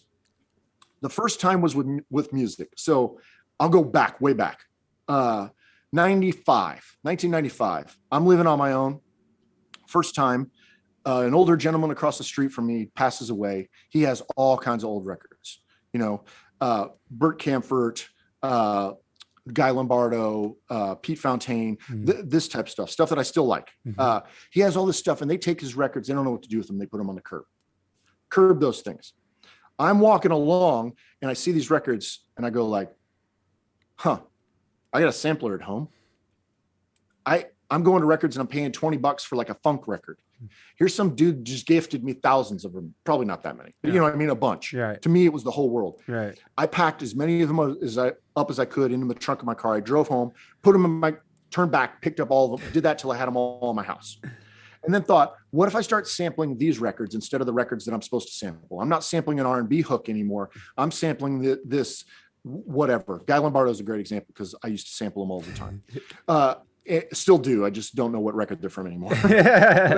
but like, you chop them into little pieces, put them in your hard drive, and now they're just tools. Right. So that happened to me, and I went like, and it really seriously just started my love of collage music, right? Where before that I was trying to make stuff with keyboards, and it's still collage. You're still taking lots of bits and pieces and mixing them together in a way that's uniquely like cut and paste type thing. Yeah. But this meant that I was actually borrowing resources. And everything in my life that's happened since that time forward has some strain back to that, whether it be I met somebody or I made something, or that thing that I made turned into me knowing somebody or turned into like an interview like this. All of that trains back to that one moment where I had a DJ mixer with a really short sampling button, and I could sample a little bit of a record. And if I did it right, I could make that sample loop. And then I could put that on my little drum machine and I could do something with it. Everything leads back to that idea. So that's the first time. So this is why I would say, like, put my toys on the curb. Yeah. Maybe different curbs, so they're not all in one place. Right. It doesn't look just like a. The other one is I was walking down the street. This happened very recently, and I recognized it immediately as being a similar moment.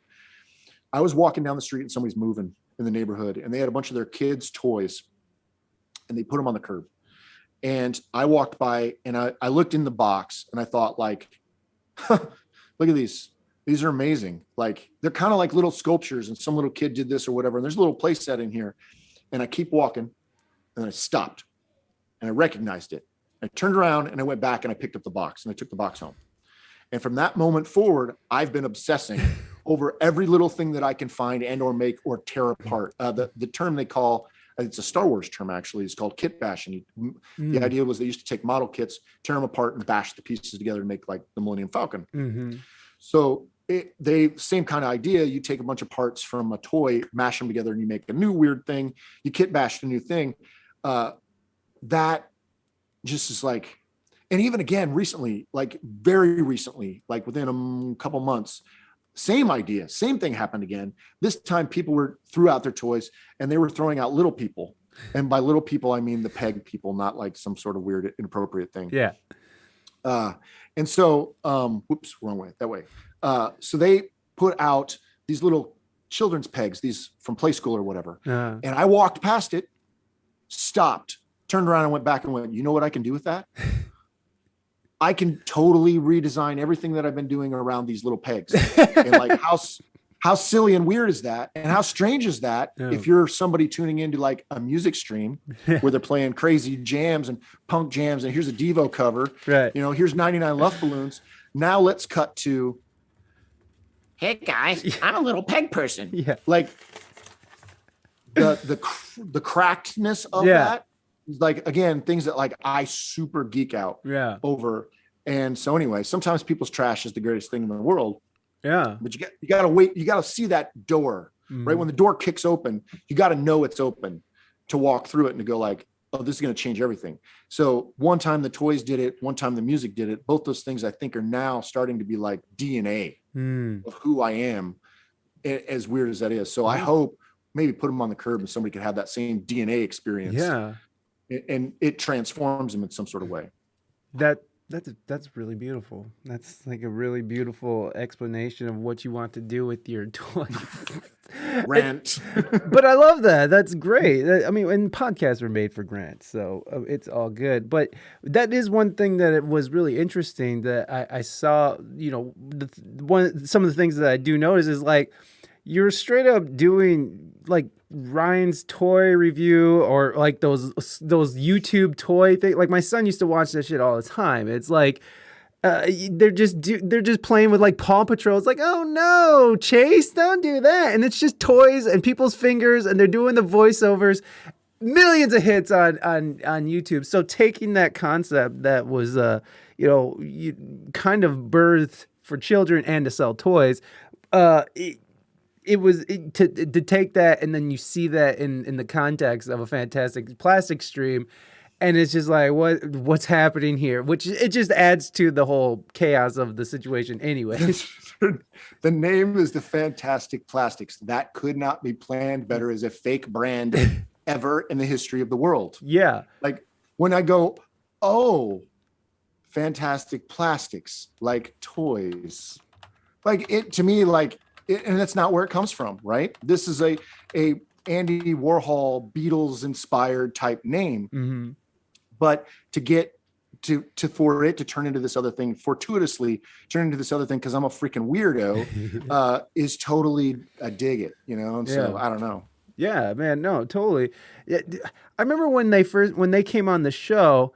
I was like looking for their website, and it took me to some Fantastic Plastic website that I think actually does make plastics. Have you guys ever ran across that? I'm sure there's people with similar names. So Andy Warhol had the Incredible or something, Plastic Inevitable, right? And so I think the words fantastic and plastic rhyme in such a way that there have been other things. I think there's a band from Japan called the Fantastic Plastic Machine, I think, or the Plastic Fantastic Machine, something like that. Those words sound dope together. Yeah, there's really and they have a rhythm to them. So like, to me, again, these are things maybe they're just weird, but there's something about the rhythm of words and what they mean, right? What they can embody within them that sounds good. So I just remember we were setting up on a stage and we had been kicking around a bunch of bad band names. Bad as in intentionally bad, but also slightly they weren't good enough, right? So like one of them was Diet Riot. I remember that one. And one of them was Turbotron. So we had these different words that were sort of like joke, robot. You know, what we really wanted to do is we wanted to be something like Servotron or something where like you have these really great band names. What the band name does, what it is, describes itself, right? It describes what you're getting. So when you hear something like that, like a great example of this being Major Lazer, right? When you hear Major Lazer, you got it. Yeah. You know exactly what you're getting. Right. When you hear Daft Punk, you got it. You know what you're getting. Mm-hmm. You know, maybe some of that's hindsight, but like for me, I feel like those names embody what they are. So somewhere Tyson, I believe, came up with the name Fantastic Plastics. And like, yes, that's the name because it sounds like what you want them to feel. It's a little 60s. It's a little 80s. Yeah. Right. It's a little bit future, which we're always like geeking out on, right? The future of the future. Right. So it's all those things kind of together. And then, I think the rhyming, or is it rhyming or whatever? It just sounds like the same kind of words. Right. I don't know. It's really great. There's old, like you'll find old toy records or old records where like they're not toy records, but like children's records where they're talking about the Plastic Man, right? Plastic Man and his fantastic. It's right there. Right. And so it kind of comprises all those things. It's two great words to stick together, period. Yeah. So for sure. I agree. They want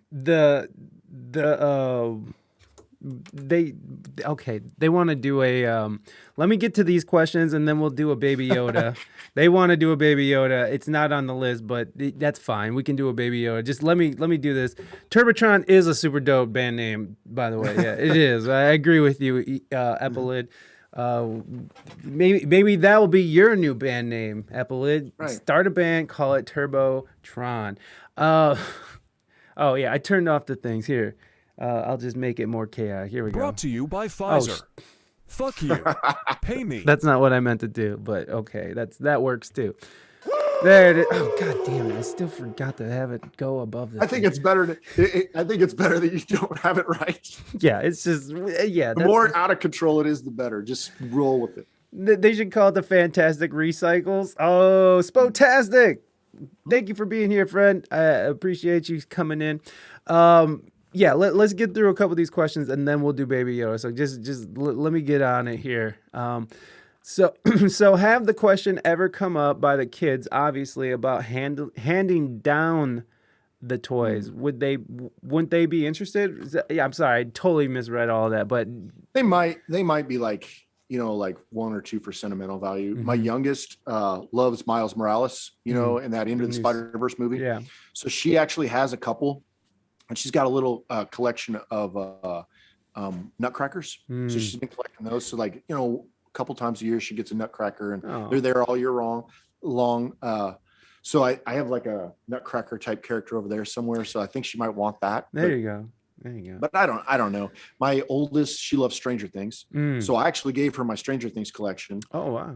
She has that. And then like, she'll move them around the room and I'll be like, what are you doing? They're gonna fall apart. Stop touching them. Gonna break, man. I'll have to glue them back together. Stop getting your fingerprints on them. Exactly. They're hers now, so like I just sort of like turn it off. Yeah. That's just, I can't control it. I can't control it. Exactly. So probably one or two, and then they'll probably be like, you can take the rest away. Right. You can just throw that away. And this is from Electric Dugong. Is Hey, the what's up, man? Hey, is the Kabi figure coming to DKE or your Etsy? Also, have you pushed your issues down the swim lane to done? So there's always something coming up the swim lane in regards to issues, right? So we're talking work speak now. So Electric Dugong kind of knows, he sort of works in a similar environment to me, so he kind of knows that silly lingo. But yeah, today I was having a sprint planning meeting, just so everybody knows. What's that mean? Yeah, the sprint planning. So if you think about like a record release or like a video release or something like that. So if you were going to create a video, the idea being it starts off as an idea. Somewhere back here is an idea. So that goes on a backlog, right? Once it matures enough, it'll come off the backlog and it'll go into your pipeline of creativity, right? I'm interchanging words between business speak, where I work, and then like actual creative. Anyway, once it's in the pipeline, you start developing it, you test it, you user acceptance test it, you move it back into fix some tweaks and some errors, and you move it all the way forward, and then you go ahead and release it, right? So that's kind of like software life cycle, also like a video. Like, so if I was to make something like, I'm just going to tie it in. If I was going to make something like Kabi here, is a figure, what I did was, it was an idea. I sort of put it on the backlog as something that I wanted to try out, workshopped it a little bit in my brain, worked with the family, figured out a way to do it. Then I moved it into the pipeline of it. I actually need to physically make one so that I can figure out how to make more, et cetera, so forth. And then test it. Does the paint work? Can I do resin dyes? What different methods do I need to sand it? Go through all those processes so that I can then get a product that's usable. But then you got to make it customer facing, right? So then I have to build packaging for it. So try out the packaging. So I made a test. This is going to be funny because there's another figure in there as a test right now. But so I made a test of what I want. It's amazing. We did not know this was the question, but I made a test of how the packaging might be. So a demo. Oh, is the TV big enough? Where's this going to be? Where's this? Oh, look, I cut that off. So I basically worked with all this so I could figure out guides and how I would do this. And then this has a Velcro blister. So I was testing out, can I make the blister work with Velcro?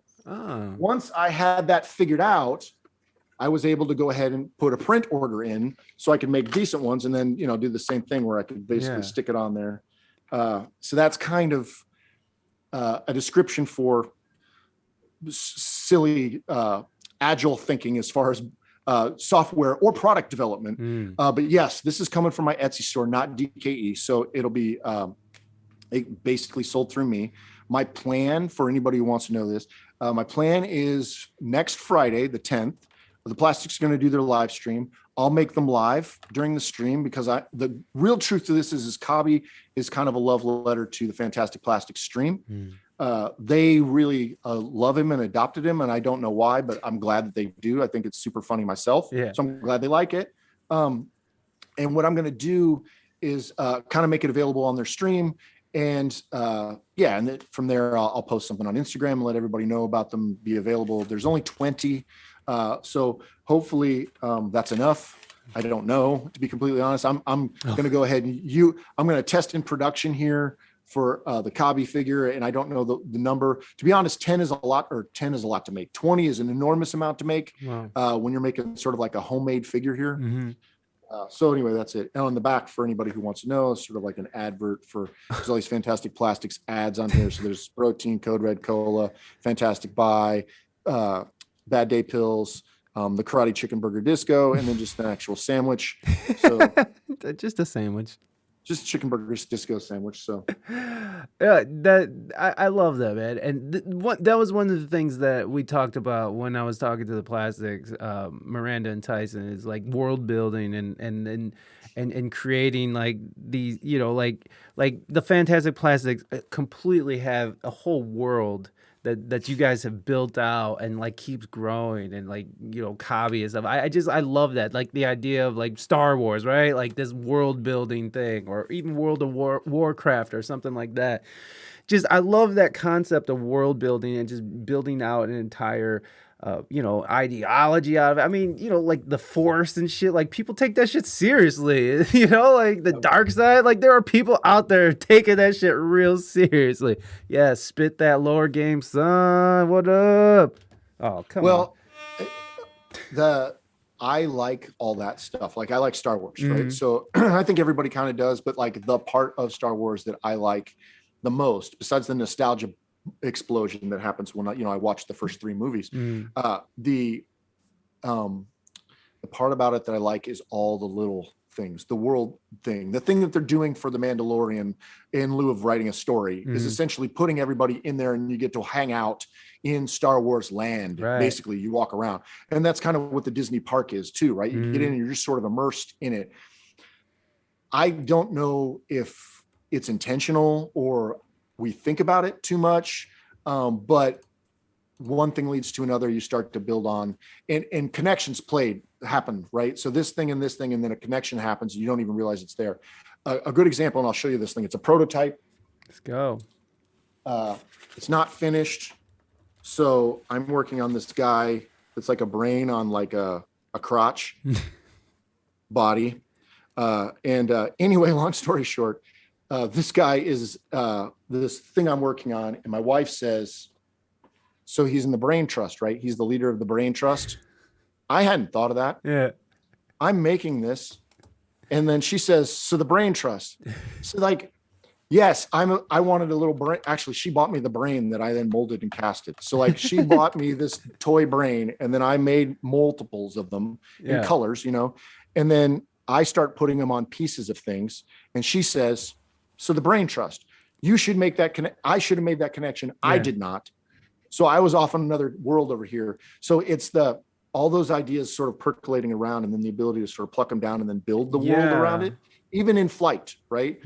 Which is a little Star Wars if you think about it, because none of that stuff's really as planned as they want you to believe it is. They're sort of just writing answers to problems, which is actually kind of fun. Right. How do I solve this problem? Oh, I create a character for it. Like you write around a scenario. And so like for me, I'll give an example, like a lore building example. So I had them here a second ago. So we have these like peg guys, right? And we were doing work with Tyson and Miranda as toys in like sort of a fake play with toys sort of universe earlier in different scales. And I kept running into like creative hurdles, right? Where I would sort of run myself up against a wall. And part of the wall was having an environment for them to be in.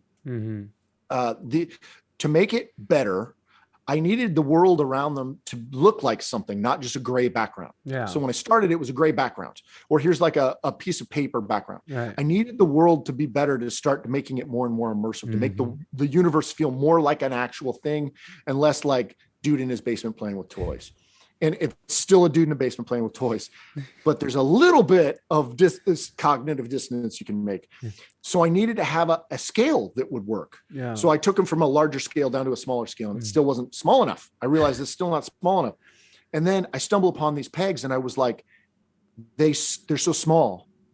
Everything scales for it. Yeah. Everything can make that. And it's like, so I had a creative hurdle, which is how do you make the world look more like something that's fantasy? Yeah. Make them smaller. Now that they're smaller, everything starts to become a world. Right. The side of a keyboard suddenly can become a cool background, or a robot or a machine or something. And now everything could fit into it. And so anyway, long story short, what I'm trying to say is all that world building is sort of happening ad hoc with some thinking, right? We are thinking about it. We are dreaming up these ideas. Tyson says like, ooh, we should do this, or ooh, we should do that. Mandy has this really cool idea, or Miranda has this really cool idea. We should incorporate that. And this is how we could try to do it. So we are doing that all the time, but then you're always presented with like some sort of story problem. Right. Like, how do I solve this? Or how do I make this, that, or the other? Another example, because I rant, like I said, I just got done releasing a figure called the Karate Chickenburgerdisco. So I don't know if you guys can see it. There we go. Oh, hold on. Here, I can do this. Boom. Cool. Yeah. Okay. So I just got done doing this figure. And here's the thing. This was not the original name of this figure. The original name was the Kung Pao Chickenburgerdisco, because Kung Pao is a type of chicken food, right? Yes. And this was my original sketch idea for the name for the character. And my wife says, "That's what you're going to do?" And I said, "Yeah." And she goes, "It's a little insensitive, no?" And I was like, "You're right, but it's food, Yeah. and I do jokes with food." Mhm. And she's like, "Sure, okay," and just walks away. Yeah. And all that did was turn the gears turned, Mhm. right? And now I have to come up with a solution, because she's right. That name is wrong. I can't do that name. I don't want that static or anything like that. I want to do something different. Yeah. So what do I do? So I like the Karate Kid. I grew up the Karate Kid. I used to get picked on as a kid, you know. Yeah. I probably still should be. But anyway, bullied as a kid, and Karate Kid was a movie that really fit for me. Just as a kid growing up, I still love it. The first one, there's other stuff out there. I don't know about that stuff, but I know the original movie is the thing that I have the nostalgia bomb for, and I just love it. So I went, well, when I originally made the figure, I didn't call it Kung Pao Chicken. I thought that's a clever name. Someone else gave it to me, and I thought that was a super good idea, and they're right. Yeah. It is a really good name and is really sellable, but I can't do that. I can't be attached to that. So my original name was like Kung Fu. Again, not really what I should do, which is another problem, right? So Kung Fu, sort of a thing you want to say when you talk about chicken. So these are two problems I have: name and how not to use things that are socially inappropriate. So I went, okay, the Karate Kid, the Karate Chicken, Burger Disco. Okay, I've got it. That's simple enough for me. I can marry those two things. Now it's a mashup. Now I can use the story a little bit, right, from the Karate Kid. I can relate it to myself. It becomes part of me now, where the other thing was more of a cool name. This is now part of me. Problem number 2, I can't say Kung Fu Grip. I can't say Kung Fu Punch. I can't say any of these things. And so I went, what do I say? And I have always operated with the most efficient, laziest name possible is probably the best one. Yeah. Dr. Evil, right? Yeah. It's the worst name ever, and it's perfect. Right. So what do I say? Well, Power Punch. He's not a Kung Fu punch. It's a power punch he's going to give. And so I come up with those two things. They're just creative decisions based on names, right? I start making the packaging because I needed to have packaging. You know, the figure is decided. I need to start having packaging. I got no story for this yet. Yeah. I made like 20 videos, little clips that all sort of interchange and can go in and out to create some sort of a weird marketing / campaign story for this. Yeah. I'm working on all this stuff that I call the Karate Chickenburgerdisco saga. Okay. Right. All these things are sort of building out of that. And I need a story. What story do you tell for this chicken? So I need to start working on stories. So I did exactly what anybody should do. I stole from Star Wars and I stole from Karate Kid immediately. And then just started mixing it into my own thing. And for anybody who's in the chat who's never seen any of this stuff, I apologize. I've gone really down my own rabbit hole, and I apologize for that. What I'm really trying to get to is the creative decision making or world building that you get when you take the idea you're limited by name needs to be something that isn't insensitive. And so for anybody out there who's creating and thinks that you have to be edgy, bullshit to be edgy. Just think the problem through, because there's something else you can do with that. My dad used to say about math is like, math's just a puzzle, dude. Don't get bogged down in the numbers, which drive me crazy. Don't get bogged down in the numbers. Get excited about the puzzle. So writing or creativity, I think, is a puzzle. Yeah. So the same thing. I got to rename my figure. I got to come up with a different thing. And each piece of the puzzle started to unlock parts of the story I could tell. So if he has a power punch, why? Why does he have a power punch? What could the power punch be? And so really quickly and obviously, I went, wait a minute. A punch is something delivered by an arm. And I'm a guy walking around continually putting a muscle arm on the screen for no apparent reason.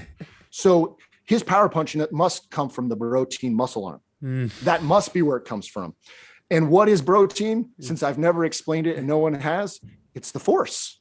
Protein's the force. Of course it is. You have to have protein within you, which in a weird way is sort of meta, because I'm saying what I had to do was solve problems. And the way I solved them was looking inside myself about what can I make that solves the problem and makes what my creation me, right? What does it make? How does I spin my voice out of it? Essentially, that's kind of what the force is, right? The force is saying, believe in yourself, more or less, right?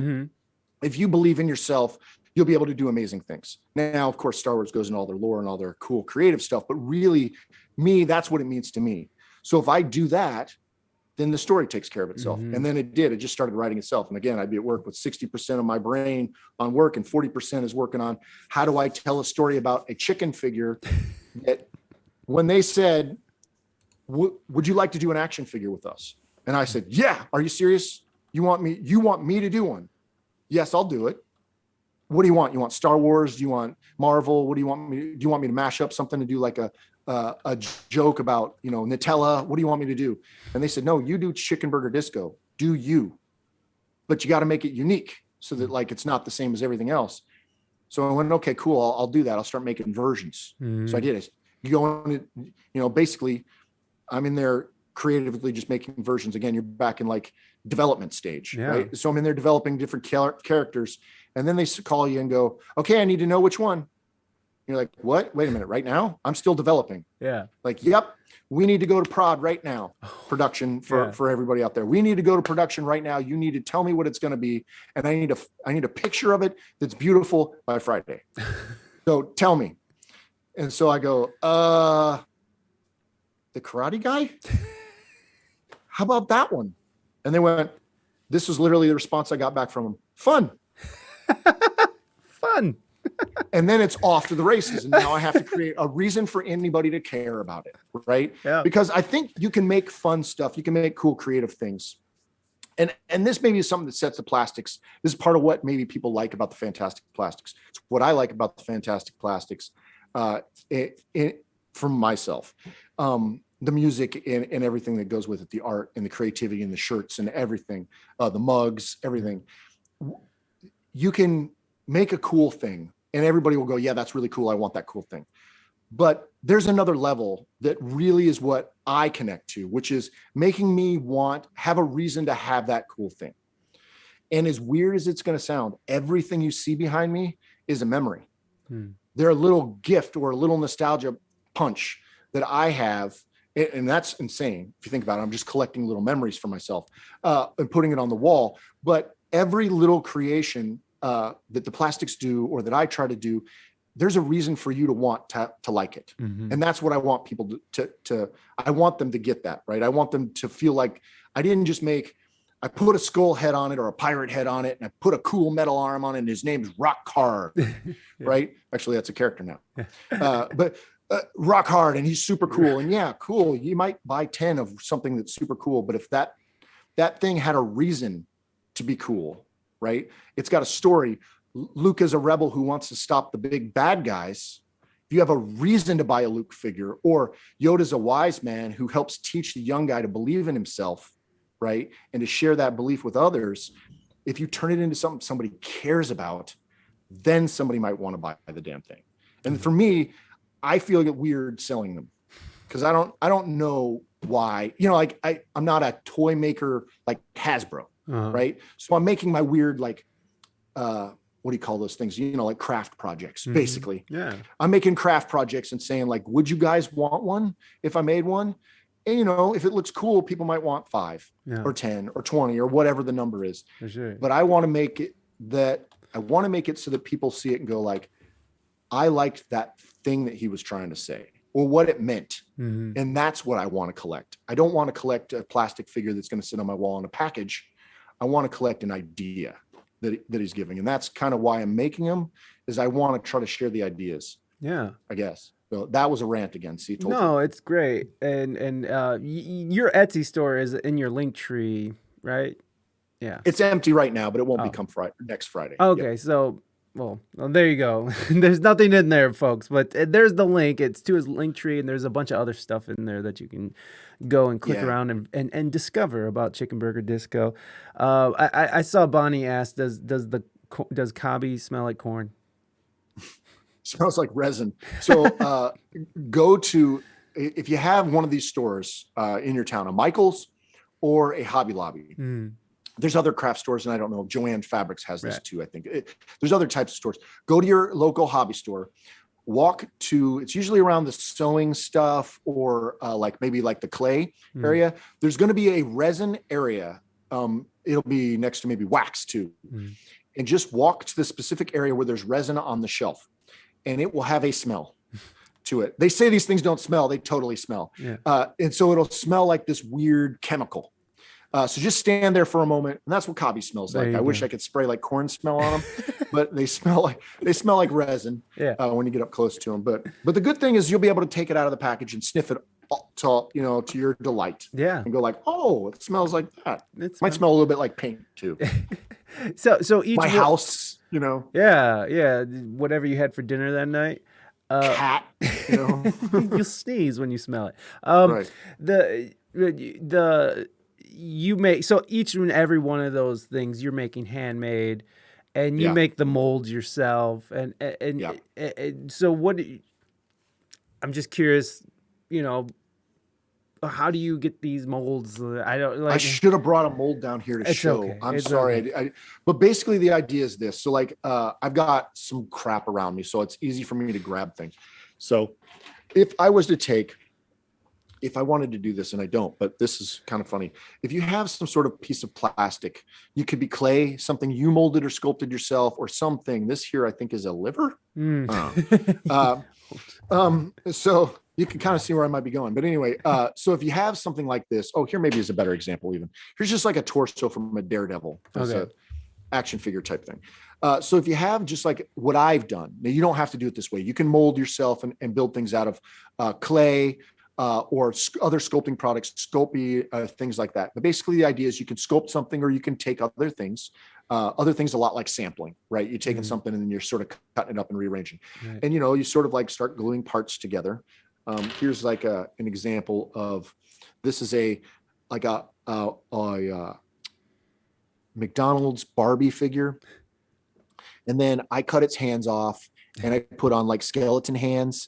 And then this head, which is kind of hard to see, but is a children's, it was like a children's Halloween prize. Mm-hmm. So it was a certain plastic head, like, and you built this little skeleton man. Yeah. And I took the head, and then what I did was I went to my local craft store. You can order it on Amazon. You can go on eBay. You can order it from supply stores that sell these kind of things. I went in and I got silicone. And silicone rubber, essentially, it's a 2-part formula. They start liquid. Usually they're like 2 fun colors, and you mix them together. And the reason why they're colors is so you can tell when things are properly mixed. You make something like this, kit bash it, or you mold something out of clay that's, like something came from inside you, something from your soul or whatever. And then you've come up with a way to pour the silicone over it. And once the silicone hardens, you can remove that thing, and in it is like the negative, right? Yeah. And that negative then gives you the ability to make copies or replicas, right? Yeah. And this is very similar. They do much nicer way, but it's very similar to how toys or any sort of plastic products actually produced, right? But this is your homemade crafty version. Then what you do is there's lots of different versions of this. But again, at your hobby store, you should be able to find these things, sort of your budget hobby store versions of them, right? Yeah. You can get resin. And again, resin, just like silicone, is typically a 2-part chemical combination, where you take, 2 liquid products that smell a little bit. You probably should wear a gas mask when you're doing them. And just because the fumes, if inhaled for a while, they might give you headaches. Do they give you a buzz though? I don't think they give you a buzz. Oh. I think what they might do is they might give you cancer over. Oh, okay. Well, that's the wrong kind of buzz. Everybody, don't do that. I think so. Wearing a mask is important. Protective equipment always good. But yeah, so you take these 2 parts, you pour them together into that reverse mold, or that negative mold that you've made out of silicone rubber. You pour them in there, and depending on the type of product, it may take a day or it may take 10 minutes, and it will harden into plastic. And then once you have that, you basically have like a little, toy, trinket, whatever. What I like to do is, and there's lots of different ways you can do this, and lots of different people have come up with super smart ways to do this. I right now am typically making sort of like a little statue, right? It doesn't move. It's just that little plastic piece. And then once it's made out of plastic, you sand it, you clean up. There's, little mold lines, usually things like that. You sand them, you clean them as best as you can, because I'm not perfect in any of this. And then you paint it to make it look the way you want. And sometimes you got to treat it to make it paint to adhere. Lots of different paint techniques you can use out there for like model building and things like that. And that's basically the process. I would say it's easy, but it does there is a learning curve. It takes a Yeah. long time. The first thing I molded, to give you Star Wars, first thing I molded was a Yoda. I had a little keychain Yoda, and I didn't know how to do any of this. And so I just, I said to Tyson, I go, oh, dude, I got to make more than one of these things. I'm going to do this. I'm going to try this thing out now. Yeah. And so I tried on a little Yoda, and I remember I didn't expect it to work. I got to be honest. I never thought it was going to work. And I did that first mold, and you don't know from the negative. You don't know if it'll work from the negative. You just have this negative, and you think like, maybe and that took a day. The silicone took me a day because I had some slow stuff. Next day I poured resin in it. So I did the mixture. I poured the resin in. 20 minutes later, I think is what it was. It was really fast. It hardened really fast. What it does, it heats up, and the heating chemical reaction hardens it.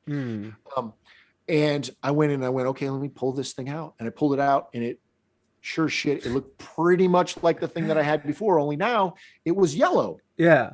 Or blue. And I was like, hot shit. Like, and there were tons of problems there. When you do that, there's lots of things that you start to worry about. Like, does air get trapped in a pocket, creating a little section where, the plastic doesn't fill? Or if it has ears like a Yoda, did one of the ears get damaged? Because, air got trapped in that pocket and plastic couldn't get in there to fill that. Liquid plastic, as it was pouring into the mold, little air pocket formed.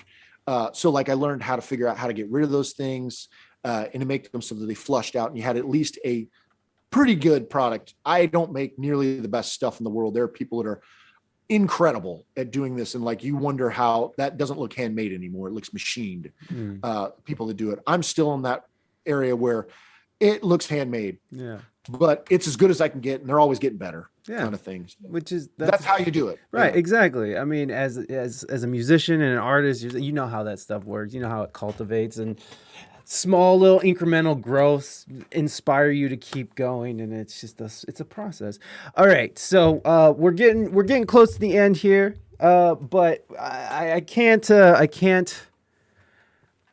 end without getting Baby Yoda. So can we all collectively summon Baby Yoda?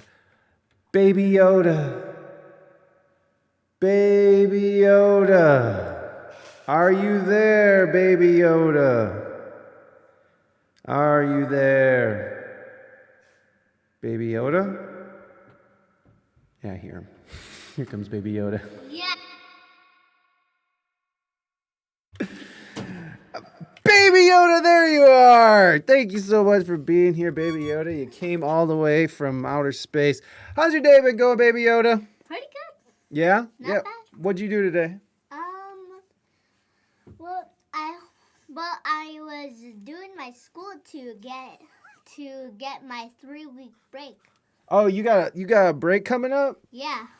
Yo, from space school? Yeah. From Jedi training? Yep. Okay. Do you have a question for our guest today, Chickenburgerdisco? Yes, and after that, I also have to say something about my friend Sausage Chicken Nugget one, and okay, which actually she's trying to get 5K. Okay, thanks, Baby Yoda, for that. Okay, just what's the question? What is your favorite? What was your favorite type of? What was your favorite commercial that you made for the Fantastic Plastics? Ooh, that's hard. That's a good one. What is your favorite? That's hard. I would say there's one that I did not too long ago where it's basically the joke is that I've shrank them down a little bit, made them a slightly smaller scale. So it's like, hey, now they're in 3 3/4. And there's a sequence where Miranda's figure punches the villain in the face. And that commercial, the way it's put together is like kind of exactly what I always wanted to do. So it kind of came out, I'm going to give 2 answers. And so it kind of came out exactly the way that I wanted it to. Okay. And so like everything is in there that I wanted, including some really silly Batman references and things like that. So like Batman 66 references are in there, and it just feels like a toy commercial that might have been made. So I really like that. So that's my favorite, maybe finished product version of a commercial. Okay. The first one I did with my youngest Zoe is basically it started with her and I coming up with the idea of playing outside, playing with the action figures together. Yeah. And she says in the middle of the commercial, she says, "Time to disintegrate," which is like at the time was sort of something we just invented or just came up with for one of the characters named Dr. Disintegration. And then his tagline would be "Time to disintegrate." And then she did it and did a face. And that there's like 3 takes of it. There's one in the commercial, but there's 2 others. And those 2 others I still have on my hard drive is just like these hilarious, they didn't work takes, but like, it's just like me and Zoe moment. Right. Yeah. And so that's there. That's cute. And then I guess maybe I'll add another one. Sure. Why not? My daughter makes me think of my other daughter. And so we did a commercial. Actually, you ran it at the beginning where I asked my oldest, "Hey, do you want to play with the Fantastic Plastics?" And she's like, "Dad, really?" Yeah. And that's totally real. That's not faked. Really? I pulled the camera out and I went, "Hey, Emma, you want to do this?" And she's like, "Dad, come on." And like, that's absolutely real. What really happened. That's the first and only take of that. I think I did do a bunch of like, "Hey, let's try that again and make sure it looks good." Yeah. Make sure I held the camera straight. But that's exactly how that came out. That was her real reaction. So. Oh, that's sweet. I love that. Yeah, saucy's all over the stuff I put out. Baby Yoda, did you have another question or something you wanted to add? Yeah, actually, of all of the figurines behind you, which one is your favorite? I've noticed that. Which one is your favorite figure behind you? I don't know. That's super impossible to do. I don't know the answer He to doesn't that. know, Baby Yoda. It's too hard of a I think question. my favorite I shelf's see the one I there's so made stuff many. on. Yeah. The one that the stuff that he made is the one he likes. So it's multiple things. Chickenburgerdisco, do you have a question for Baby Yoda that you would like to ask? Yes, I want to know what's happening in The Mandalorian season 3. Baby Yoda, what's happening in The Mandalorian season 3? It hasn't happened yet. He can't tell you. He's under contract. Spoil it. Okay. You have to understand he's under contract, It'd and you. spoil what's gonna happen. I have a follow-up question. Oh, there's a follow-up question, Baby Yoda. Okay. Is there going to be a baby Chewie? Is there going to be a baby Chewie? I don't know. You're gonna have to watch and find out. He's can't tell you. tight-lipped. I heard a little bit. I did He too. might know. I heard it too. Baby Yoda, thank you so much for coming through, my friend. We appreciate you. You have a great rest of your day. I'll see you later. Bye-bye. Thank you, sir. Baby Yoda, everybody. Yes. Thank you, Baby Yoda. We appreciate you very much. Chickenburgerdisco, I have just had a pleasure chatting it up with you, and I'd love to do it again sometime. Oh, wait, I'm so sorry. We have one more question that just came in from Nicktronic. I love the dimensions bits. How did that come about? It's especially funny to me. There you go. I don't know that I remember. It is the most useful device, and it's between Tyson Miranda and I. We came up with the dimensions bit. That's not me. Like that was all 3 of us came up with that idea. I don't know if it had to do with we always had this bit about the future of the future of the future. We were always kind of making a gag on like we were coming from the future, and somewhere along the line that sort of morphed into dimension.